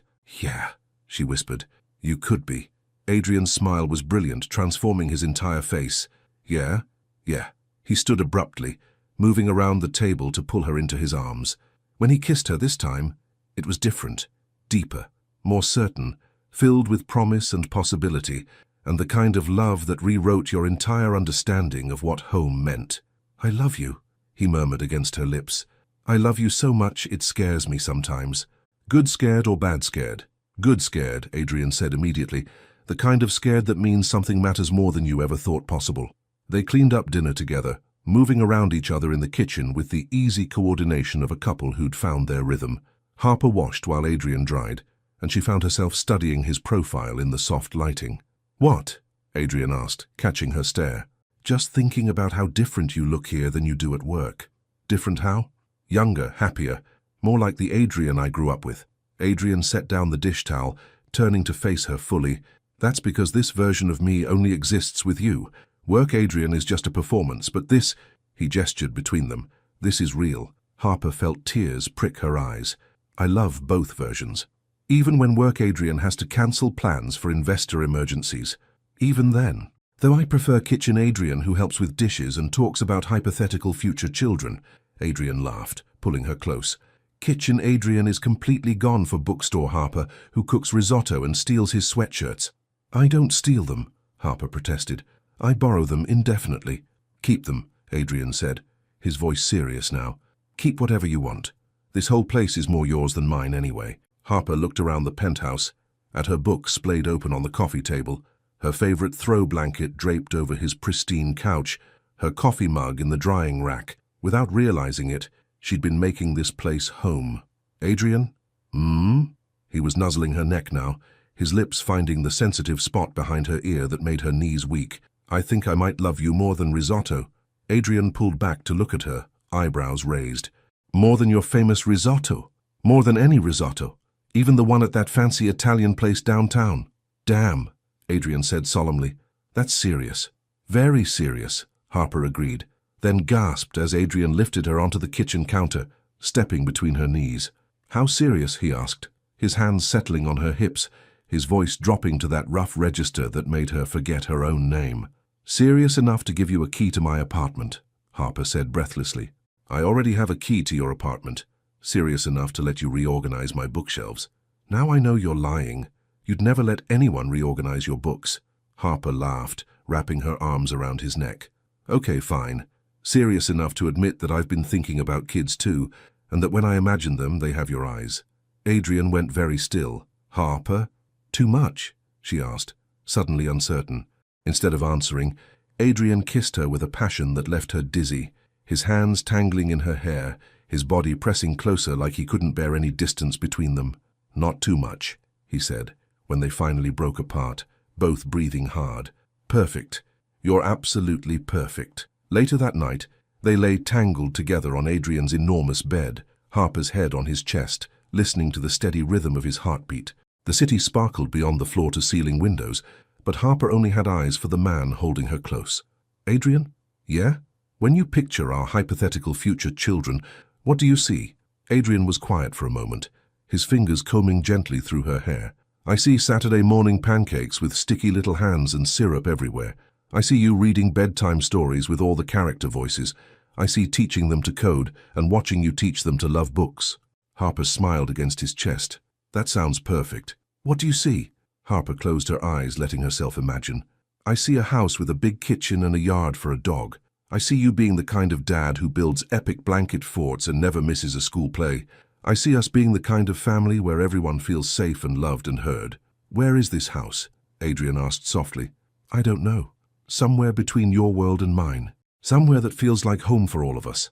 Adrian's arms tightened around her. I can't wait to find it with you. As Harper drifted off to sleep in Adrian's arms, surrounded by the scent of his cologne and the warmth of his love, she knew they'd already found what mattered most. Home wasn't a place, it was this feeling of absolute belonging, absolute safety, absolute love. It was coming home to each other, every single day, for the rest of their lives. Harper knew something was different the moment Adrian walked into her bookstore. It was a Thursday afternoon in late November, rain pattering against the windows of Page and Prose, while Harper helped a regular customer find the latest mystery novel. The bell above the door chimed, and she looked up to see Adrian standing in the entrance, his expensive coat dripping onto her worn wooden floors. But it wasn't his unexpected presence that made her pause. It was the expression on his face. Tense, excited, nervous energy radiating from him like heat. "Give me 5 minutes," he asked quietly, nodding toward the customer Harper was helping. Of course. Harper finished with Mrs. Chen, no relation to the forbidden Chen from Adrian's instructions, and watched her best customer of 10 years disappear into the rain with her weekly stack of books. When the store was empty except for the two of them, Adrian approached the counter where Harper stood, his hands shoved deep in his coat pockets. "You look like you're about to burst," Harper observed, studying his face. "Good news or bad news?" "I honestly don't know," Adrian admitted. "But it's big." Harper felt her stomach clench. Over the past month, they'd found their rhythm. Easy mornings in his penthouse, quiet evenings in her apartment, weekends exploring Seattle like tourists in their own city. She'd grown comfortable in the security of their love. Maybe too comfortable. "Tell me," she said. Adrian pulled a thick envelope from his coat, setting it carefully on the counter between them. The letterhead read Goldman Sachs in elegant serif font. "What is this?" Harper asked. "An offer," Adrian said. "Not for acquisition this time, for partnership." Harper's eyebrows rose. "Partnership? They want to back my new direction for the company. The educational technology, the accessibility tools, all of it." Adrian's voice was gaining energy as he spoke. "But they want to do it in a big way. 15 million in funding. Offices in 3 cities, a full development team. Everything I'd need to actually change how technology impacts education." Harper stared at the envelope, trying to process the magnitude of what he was saying. "Adrian, that's incredible. That's your dream." "Part of it," Adrian agreed. "But there's a catch." Of course there was a catch. Harper had learned to be wary of anything that seemed too good to be true in Adrian's world. "What kind of catch?" Adrian took a deep breath. "They want the headquarters in New York, and they want me there, overseeing everything personally, for at least the first 2 years. The words hit Harper like cold water. New York, 2,500 miles away from Seattle, from her store, from the life they'd built together. "Oh," she said quietly. "I know what you're thinking," Adrian said quickly. "But Harper, this could be it. This could be the chance to build something that actually matters, something that helps kids learn and grows and creates lasting change." Harper nodded, forcing a smile. "It sounds amazing. You should absolutely do it." Adrian studied her face. "What aren't you saying?" "Nothing. I'm happy for you. This is what you wanted." "Harper." Adrian's voice was gentle but firm. "Talk to me." Harper looked around her bookstore, at the mismatched shelves she'd painted herself, at the reading corner with its collection of worn armchairs, at the community bulletin board covered in local announcements and book club flyers. This was her world, small and imperfect and completely hers. "I can't leave this," she said finally. "The store, my customers, my life here." "I know that probably sounds small compared to changing the world through technology, but it doesn't sound small," Adrian interrupted. "It sounds like home." "It is home," Harper said, her voice breaking slightly. "This store has been my dream for 5 years. My customers depend on me, my staff depends on me. I can't just walk away." Adrian was quiet for a long moment, and Harper could see him processing, calculating, trying to find a solution that didn't exist. "We could do long distance," he offered finally. "Flights between Seattle and New York, video calls, visits every few weeks." "For 2 years?" Harper's voice was small. "Adrian, we've been together for 4 months. Long distance for 2 years would destroy us. Not if we don't let it." Harper looked into his green eyes and saw the desperation there, the need to believe they could make this work. She wanted to believe it too, but she'd seen enough relationships crumble under much smaller obstacles. "When do they need an answer?" she asked. "Monday. 4 days." Harper felt something tight and panicky rise in her chest. "I should let you think about it," she said, moving around the counter to create some space between them. "This is your decision to make." "Our decision," Adrian corrected, following her. "Harper, this affects both of us." "Does it?" The question came out sharper than she'd intended. "Because it sounds like you've already decided what you want to do." Adrian's expression shifted. "What do you mean?" "I mean you came here with that envelope, with that look on your face, talking about dreams and changing the world. You've already made up your mind." "I came here because I wanted to talk to you about it," Adrian said, his voice rising slightly. "Because I don't want to make any decision without you." "But if I wasn't a factor," Harper pressed, "if you were single and free to do whatever you wanted, you'd take this offer in a heartbeat." Adrian was quiet for a beat too long. "That's what I thought," Harper said, moving toward the store's back office. She needed space, needed air, needed to think without Adrian's presence clouding her judgment. "Harper, wait." Adrian caught her arm gently. "Yes, if I were single, I'd probably take it. But I'm not single. I'm in love with you, and that changes everything." "Does it? Or does it just complicate everything?" "Both," Adrian admitted. "But complicated doesn't mean impossible." Harper looked at him, really looked at him, at the excitement he was trying to hide, at the way he'd lit up talking about the offer, at the future he could see so clearly it practically radiated from his skin. "You want this," she said. "You want it more than anything." "I want you more than anything," Adrian said firmly.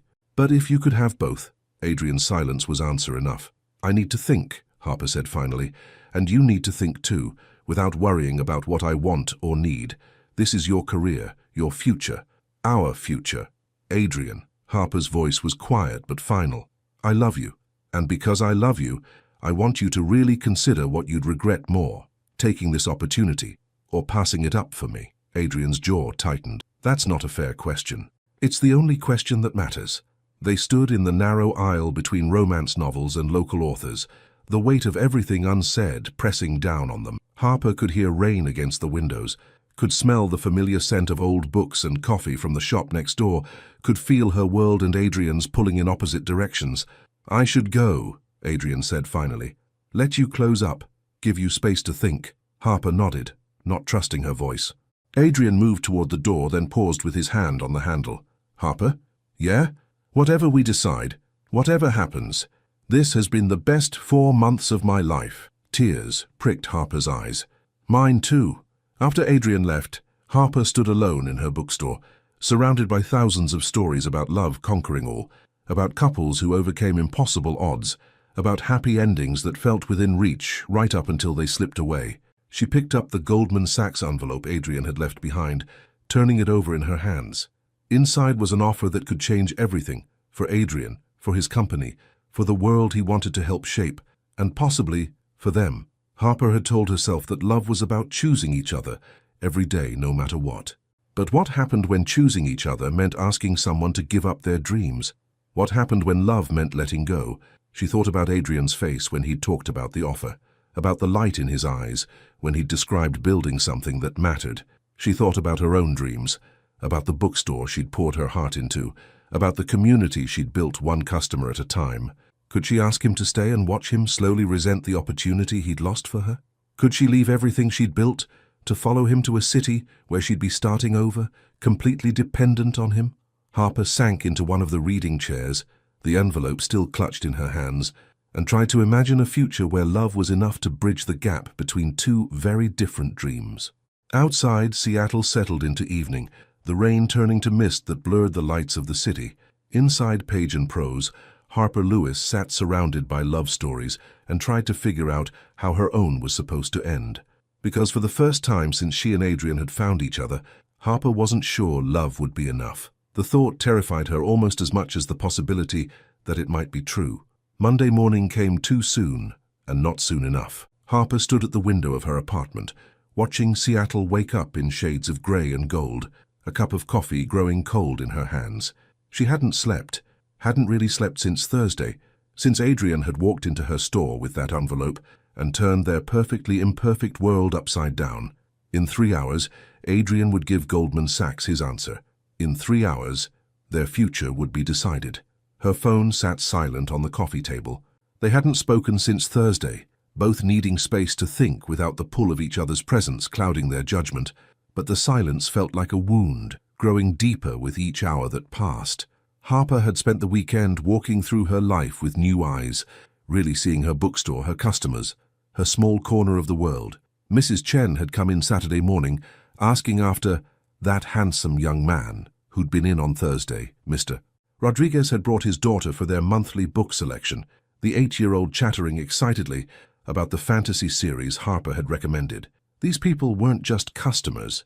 They were her community, her chosen family, the roots she'd grown deep into Seattle soil.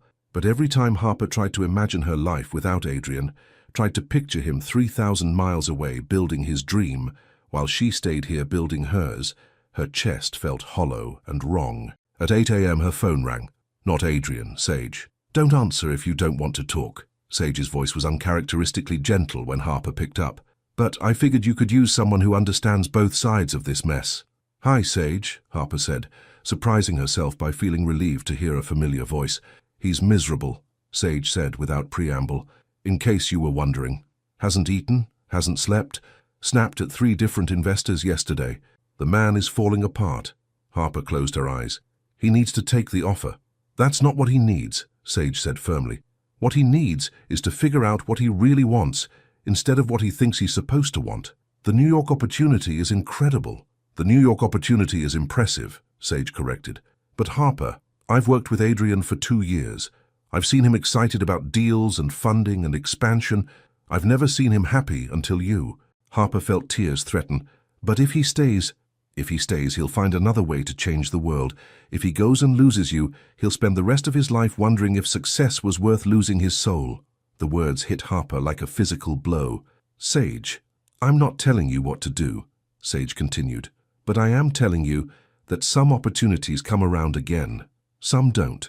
Love like what you two have. That's once in a lifetime. After Sage hung up, Harper sat in her apartment paralyzed by the weight of decision. She thought about 18 years of friendship, about Adrian choosing her over Rebecca's $50 million, about the way he looked at her like she was his whole world. Then she thought about his face when he'd talked about the Goldman Sachs offer, about the light in his eyes when he'd described building something that mattered. At 10 a.m., Harper made a choice that terrified her. She was going to let him go. Harper arrived at Adrian's office building with 20 minutes to spare before his Goldman Sachs call. The elevator ride to the 20th floor felt like ascending to her own execution, each floor marking another step toward the hardest thing she'd ever have to do. Sage met her in the lobby of Nexus Technologies, her expression understanding and heartbroken. He's in his office, Sage said quietly. The call's in 15 minutes. Harper nodded, walking past the conference rooms and cubicles filled with the team Adrian had built, toward the corner office where the man she loved was about to make the biggest decision of his career. She found Adrian standing at his window, hands in his pockets, staring out at the city spread below. He was wearing the navy suit she'd helped him pick out last month, his hair perfectly styled, every inch the successful CEO about to negotiate his future. But when he turned at the sound of her footsteps, Harper saw the boy she'd fallen in love with at 12, vulnerable, uncertain, needing her in ways that had nothing to do with business or success.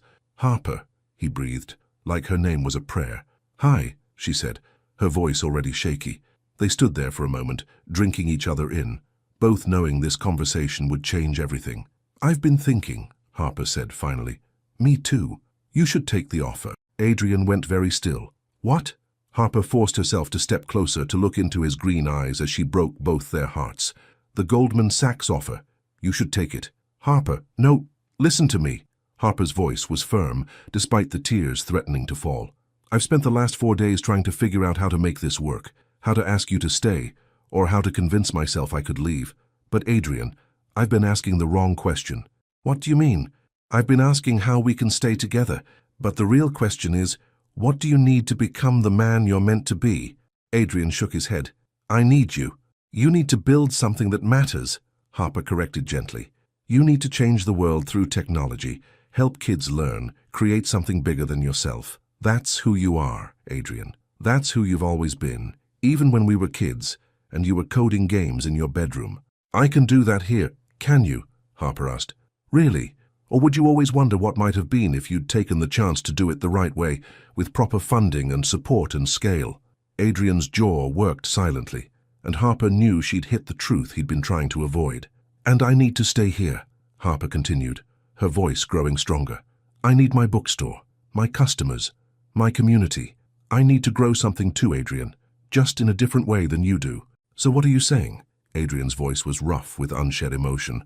I'm saying we love each other enough to want the best for each other, even if that means letting go. Harper, no.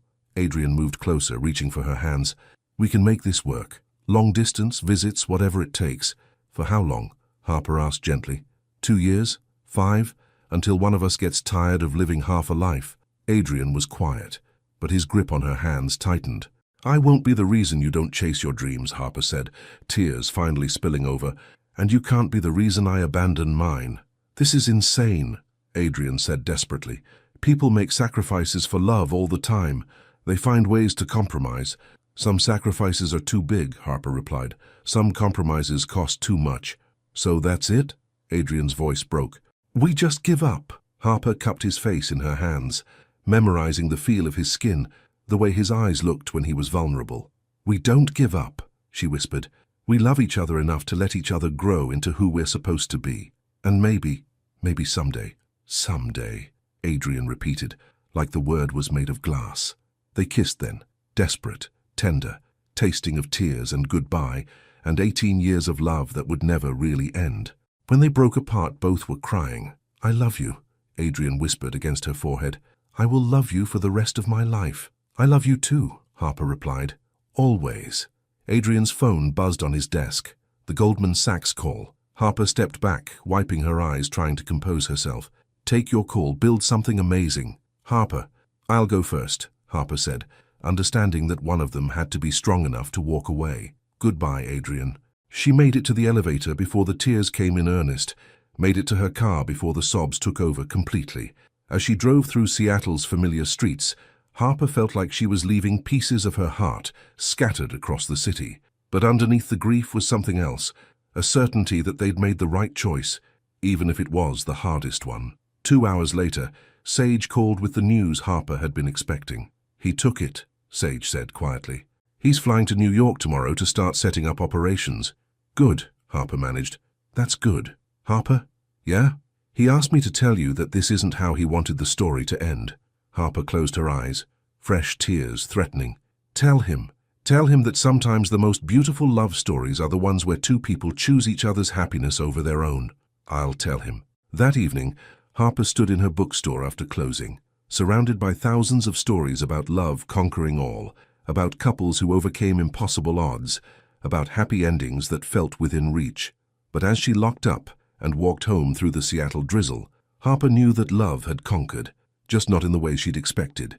Love had been strong enough to set them both free to become who they were meant to be. Love had been big enough to choose growth over comfort, possibility over security, dreams over the easy path.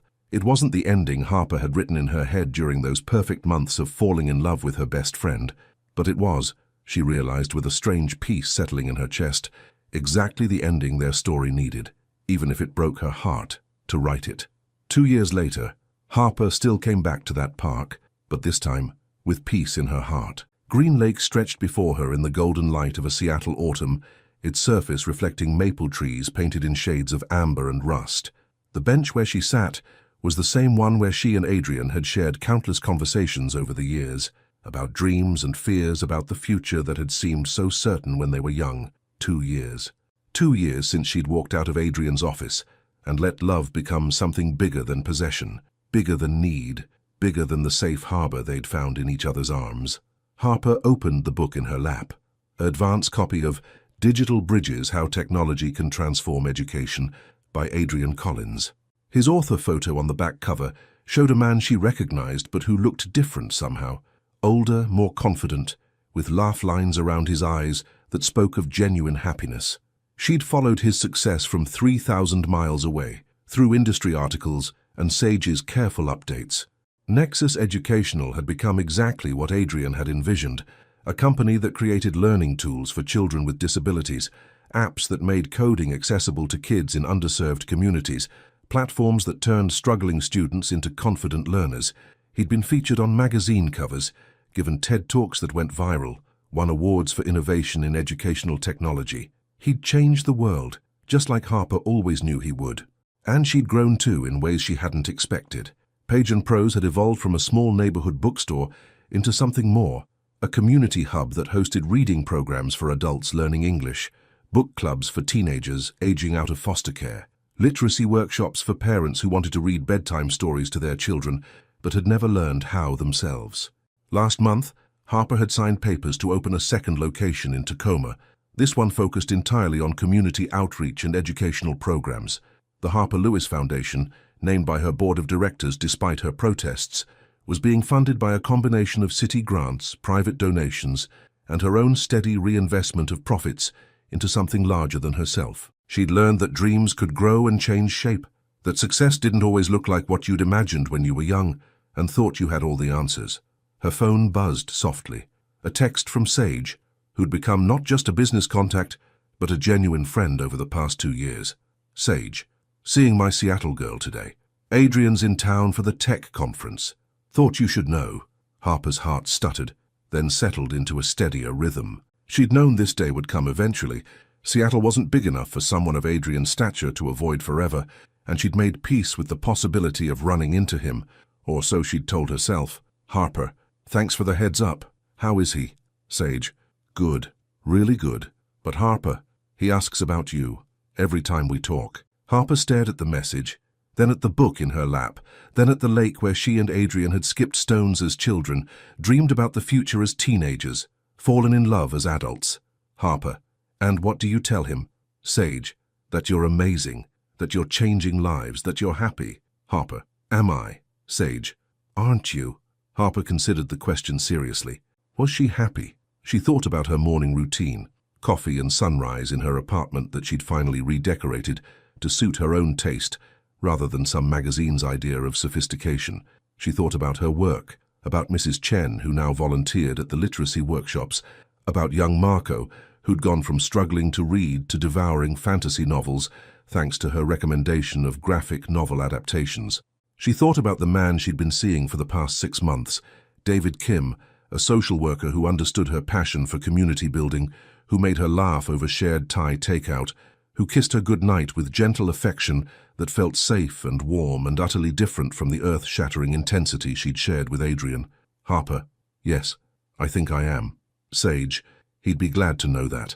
Harper was about to put her phone away when another message appeared. Sage, the conference ends at 5. He's giving the keynote at the convention center. Just saying. Harper laughed despite herself. Sage had all the subtlety of a freight train when she decided to meddle. Harper, just saying what? Sage, that some stories don't end where you think they do. At 4:45, Harper found herself standing outside the Washington State Convention Center, Adrian's book clutched in her hands like a talisman. She'd changed clothes 3 times before settling on a simple blue dress that brought out her eyes, not because she was trying to impress anyone, she told herself, but because she wanted to feel confident walking into Adrian's world. The lobby was packed with tech professionals, venture capitalists and entrepreneurs who all looked like they belonged in magazines. Harper recognized several faces from business journals, people whose companies had been featured in the same articles that profiled Adrian's success. She found a seat toward the back of the auditorium, just as the lights dimmed, and a moderator took the stage to introduce the keynote speaker. Ladies and gentlemen, please welcome the founder and CEO of Nexus Educational, Adrian Collins. The applause was thunderous as Adrian walked onto the stage, and Harper's breath caught in her throat. He was magnificent. 2 years in New York had refined him in ways that went beyond his perfectly tailored suit or his confident stride.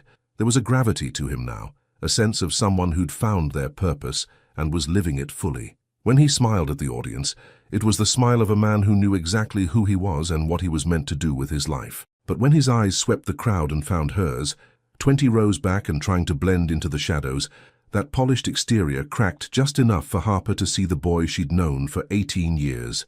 Adrian stumbled slightly over his opening words, his gaze lingering on her face for a heartbeat longer than was appropriate, for a keynote speaker who'd just spotted someone in the crowd. Then he recovered, launching into a presentation about the intersection of technology and empathy, about building tools that served humanity rather than replacing it, about the responsibility that came with the power to shape how children learned and grew. Harper found herself mesmerized, not just by his words but by his passion. This wasn't the Adrian who'd been driven by success and recognition. This was someone who'd found meaning in his work, who spoke about changing the world not as a grandiose ambition, but as a daily responsibility. When he finished, the standing ovation lasted nearly 3 minutes. Harper slipped out during the applause, not ready for the conversation that would inevitably follow if she stayed. She made it to the lobby before she heard her name. Harper. She turned, and there he was, Adrian Collins, tech mogul and keynote speaker, looking at her like she was the only person in a room full of hundreds. "Hi," she said softly. "Hi yourself." Adrian moved closer, stopping just out of arm's reach. "Sage said you might be here." Sage has a big mouth. Sage cares about people she loves. Adrian's smile was gentle. She's not wrong about that being a rare quality. They stood in the bustling lobby, surrounded by conference attendees networking and making deals, but Harper felt like they were in their own private bubble. "You look—" Adrian paused, seeming to search for words. "You look radiant. Happy. Thank you. You look pretty good yourself." Harper gestured toward the auditorium. "That was an incredible presentation. You're doing exactly what you always dreamed of doing." "Some of it," Adrian agreed. "The work is everything I hoped it would be. The company's thriving. We're making real changes in how kids learn. It's been—" He paused. "It's been fulfilling in ways I didn't expect. But—" Harper heard the unfinished thought in his voice. Adrian looked at her for a long moment. "But it turns out success is a lot less meaningful when you don't have anyone you really want to share it with." Harper's heart clenched. "Adrian, I'm not trying to reopen old wounds," Adrian said quickly.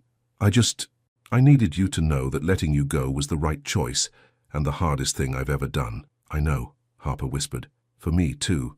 Sage tells me you're opening a second location, that you're changing lives through literacy programs." Adrian's smile was proud and genuine. "I'm so glad you found your way to make a difference."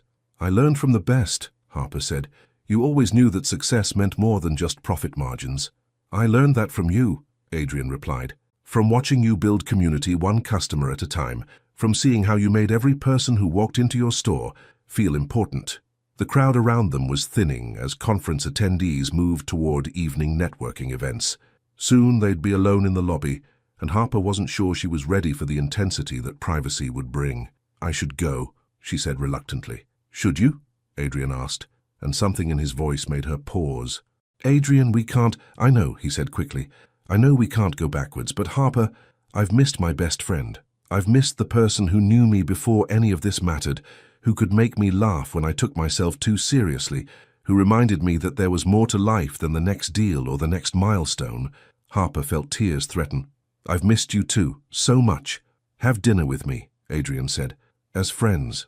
Just let me catch up with the most important person from my past before I fly back to New York tomorrow." Harper knew she should say no, knew that seeing Adrian again, spending time with him, would stir up feelings she'd worked hard to settle into peaceful memory.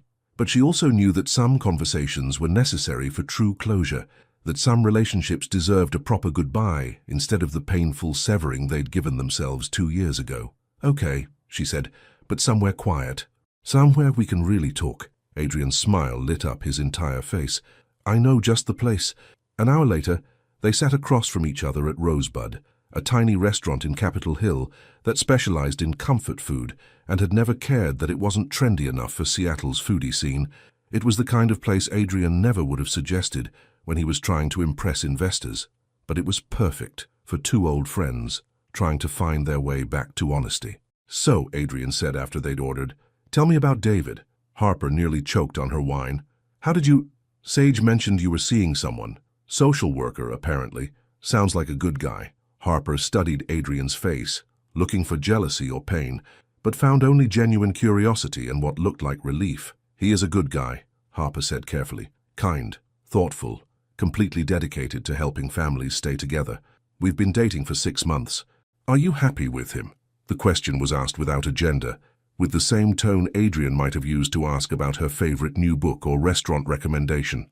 I'm content with him, Harper answered honestly. It's different, peaceful. We have similar values, compatible lifestyles. We make sense together. But, Adrian prompted gently, but it's not.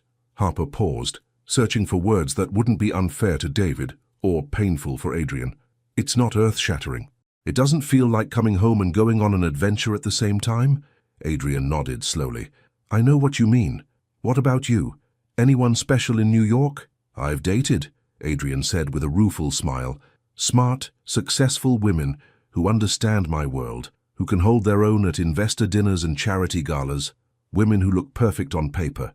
And none of them ever made me want to turn off my phone and spend an entire Sunday in bed talking about everything and nothing. Adrian's voice was soft. None of them ever felt like home. They ate in comfortable silence for a while, both lost in thought. Harper found herself studying Adrian's face, cataloguing the small changes 2 years had brought. He was still devastatingly handsome, but there was a maturity to him now that spoke of someone who'd been tested and found his own strength. Do you ever regret it? Harper asked finally. The choice we made? Adrian considered the question seriously. I regret the pain it caused both of us. I regret that we couldn't find a way to grow together instead of apart. But regret the choice itself? He shook his head. No. We both became who we needed to become. The question is whether we can find a way back to each other now that we know who that is. Harper's heart stopped. Adrian, I'm not asking you to uproot your life again, Adrian said quickly. I'm not asking you to choose between your dreams and me. But Harper, what if we didn't have to choose anymore? What do you mean? Adrian reached into his jacket and pulled out a folder that looked suspiciously like a business proposal. I mean, Adrian said, sliding the folder across the table, what if I told you that Nexus Educational is looking to expand into the Pacific Northwest?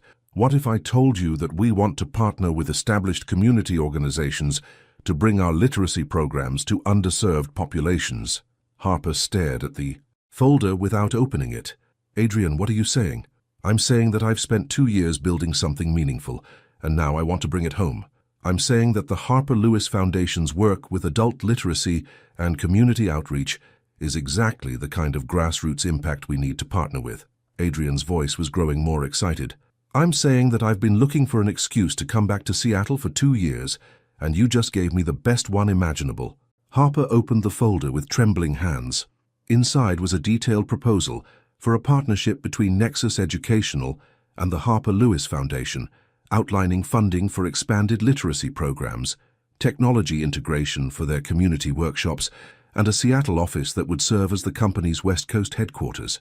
This is real, Harper whispered, scanning the numbers that would allow her foundation to serve 10 times as many people.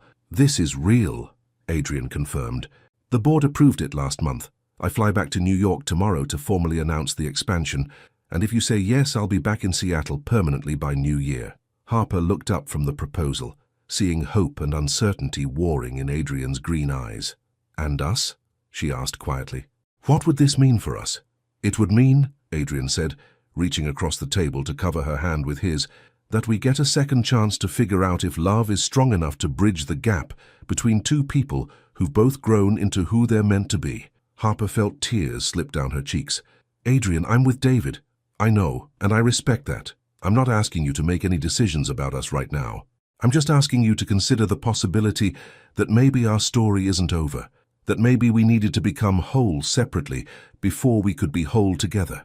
Harper stared at their joined hands, feeling the familiar electricity that had never quite faded, the sense of rightness that came from touching Adrian Collins. What if we try again, and it doesn't work, she whispered. What if we're too different now? Or what if we hurt each other worse than before? Then we'll know we tried, Adrian said simply, and we'll have built something beautiful together professionally, even if the personal doesn't work out. But Harper, his thumb traced across her knuckles, what if it does work? What if we're finally ready for the love we were too young and scared to handle before? Harper closed her eyes, feeling the weight of possibility settle around her like a warm blanket. She thought about David, sweet and safe David, who loved her gently but had never made her feel like she might die from the intensity of it. She thought about the past 2 years of careful, measured happiness, of a life that was good and meaningful, but had always felt like it was missing something essential. She thought about the girl she'd been at 17, dancing with Adrian at prom, and pretending her heart wasn't breaking with love she was too afraid to name. She thought about the woman she'd been at 30, walking out of his office because she loved him too much to hold him back from his dreams.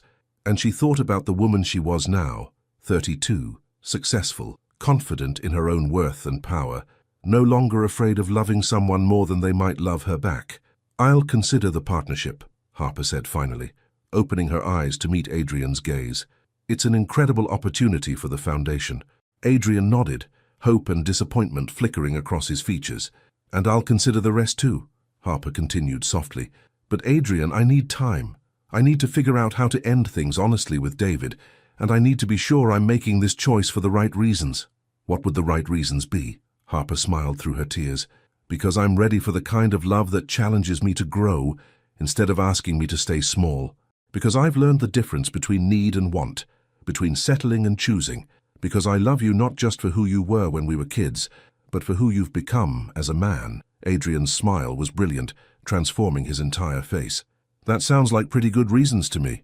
"Don't get too excited," Harper warned, though she was smiling too. "I'm slow to make big decisions now. It's taken me 2 years to admit I was ready for this conversation." "I'll wait," Adrian said immediately. "I've waited 2 years already. I can wait as long as you need. What if I decide I can't risk it? What if I choose safety over possibility?" Adrian lifted her hand to his lips, pressing a soft kiss to her knuckles that sent warmth shooting up her arm. "Then I'll accept that," he said quietly, "but I'll always be grateful that we got this chance to try again, that we got to see who we became when we followed our individual dreams." They walked out of the restaurant into the crisp Seattle evening, the city lights reflecting off wet pavement and the familiar scent of coffee and rain filling the air. Adrian walked Harper to her car, both of them moving slowly, reluctant to end this tentative reconnection. "Harper," Adrian said as she unlocked her door. "Yeah? Thank you for having dinner with me, for listening to the proposal, for giving me hope that maybe our story gets a different ending than the one we wrote 2 years ago." Harper looked at him, really looked at him, at the man who'd grown into everything she'd always known he could become, who'd followed his dreams and found success, but had come back for her anyway, at her first love, her best friend, the person who'd known her longest and seen her grow from girl to woman. "Adrian?" "Yeah?" "I love you," Harper said quietly. "I never stopped loving you. I just learned how to love myself too." Adrian's intake of breath was audible. "Harper, I'm not ready for promises or plans or anything more than this moment," Harper continued, "but I needed you to know that. Whatever happens next, you should know that you're the love of my life. You always have been." Before Adrian could respond, Harper stood on her tiptoes and kissed him softly. Not the desperate, passionate kiss of their past, but something gentler and more sure.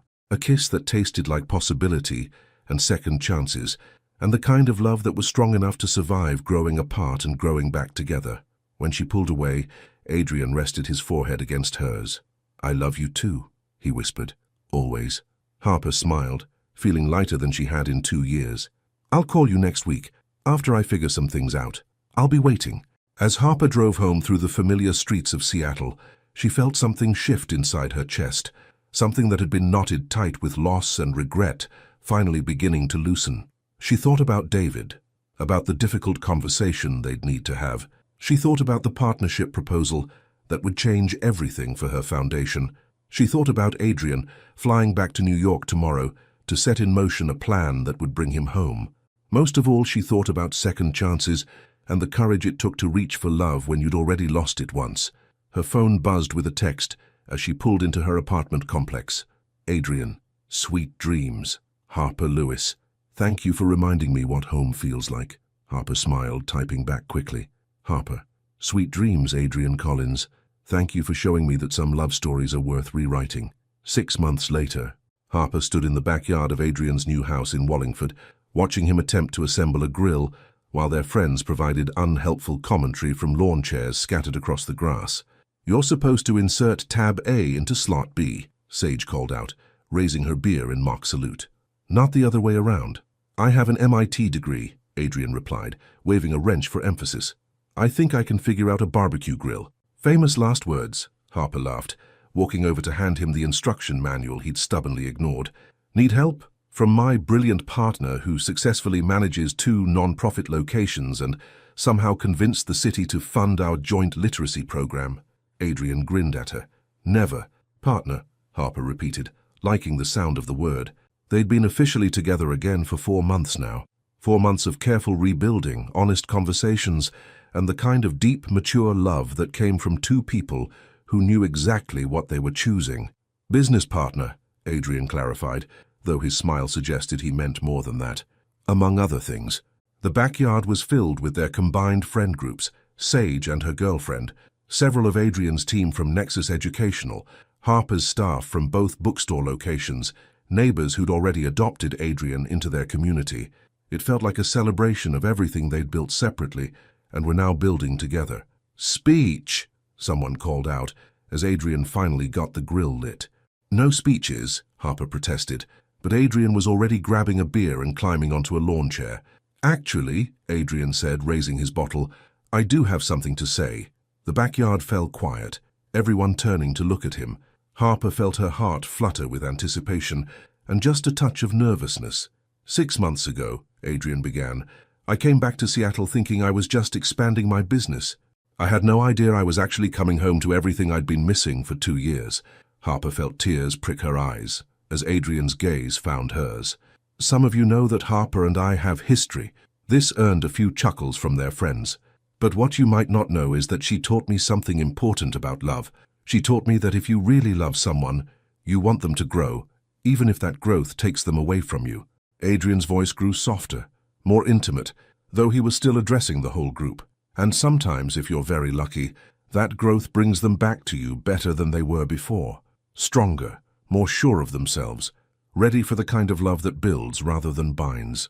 Harper wiped away a tear, smiling up at the man who'd been her best friend, her first love, and now something even more precious, her chosen partner in building a life that mattered. So here's to second chances, Adrian continued, raising his beer higher, to love that's patient enough to wait for the right timing, to friends who become family, to work that feels like purpose, and to finding your way home to the person who makes everything else make sense.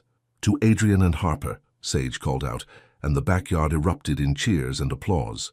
Later, after their friends had gone home, and they'd cleaned up the remnants of what Adrian declared the most successful housewarming party in Seattle history, Harper and Adrian sat on his back porch swing, watching stars appear over the city they both loved. That was a beautiful speech, Harper said, curled against Adrian's side with his arm around her shoulders. Did you like the part about second chances? I liked the part about being home. Adrian pressed a kiss to the top of her head. And he regrets? About David, about taking the risk on us again? Harper considered the question. Breaking up with David had been difficult but necessary, a conversation about timing and readiness and the difference between loving someone and being in love with them. He'd been hurt but ultimately understanding, and Harper hoped he'd find someone who could love him with the intensity he deserved. No regrets, Harper said firmly. Just gratitude that we both grew up enough to do this right. What does doing it right look like? Harper tilted her head to look at him. It looks like 2 people who are whole on their own choosing to build something together. It looks like supporting each other's dreams instead of competing with them. It looks like being honest about what we need and what we can give. It looks like this, Adrian agreed, gesturing to his house, to the life they were building in Seattle, to the partnership that was both professional and personal. It looks like choosing each other every day, not out of need but out of genuine desire to share this life with each other. Harper smiled, thinking about their morning routine. Coffee in Adrian's kitchen while they discussed their respective schedules, kisses goodbye that lasted just a little too long, text messages throughout the day that ranged from practical updates to ridiculous observations about their co-workers. Adrian? I'm really happy. Yeah? Yeah. The kind of happy that feels sustainable, like we built it on solid ground this time. Adrian's arms tightened around her. I love you, Harper Lewis. All of you. The woman who runs literacy programs for immigrants, the friend who still brings me soup when I'm sick, the partner who challenges me to be better at work and at life. I love you too, Harper replied. All of you. The CEO who's changing how kids learn, the man who assembles grills with inappropriate confidence, the person who came home to Seattle because it was where he belonged.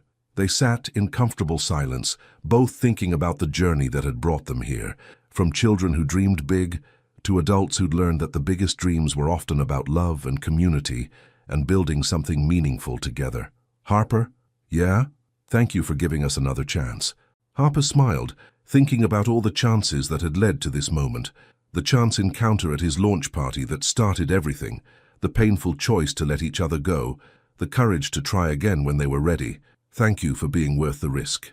As Seattle settled into evening around them, Harper Lewis and Adrian Collins held each other on a porch swing and marveled at the strange, beautiful way love could evolve. They'd started as children who'd found friendship, grown into adults who'd found passion, and finally become partners who'd found the kind of love that was both anchor and sail, grounding them in something solid while still allowing them to grow. It wasn't the fairy tale ending Harper had imagined when she was young and thought love was supposed to be simple. It was better, more complex, more honest, more real than any story she'd ever read. And as the first stars appeared over the city they'd both chosen as home, Harper knew that their story was just beginning. Some love stories, she realized, were worth rewriting as many times as it took to get them right. This one finally was. The end. Would you have made the same choice? What would you have done in their place? Sometimes the most beautiful love stories are about growing apart so you can grow back together. Sometimes coming home means leaving first. Your participation means a lot to the channel. Please share your thoughts in the comments. Thank you so much for watching until the end. If you enjoyed this story, don't forget to subscribe to the channel, leave a like, and comment your thoughts. Your participation is very important to us. See you next time.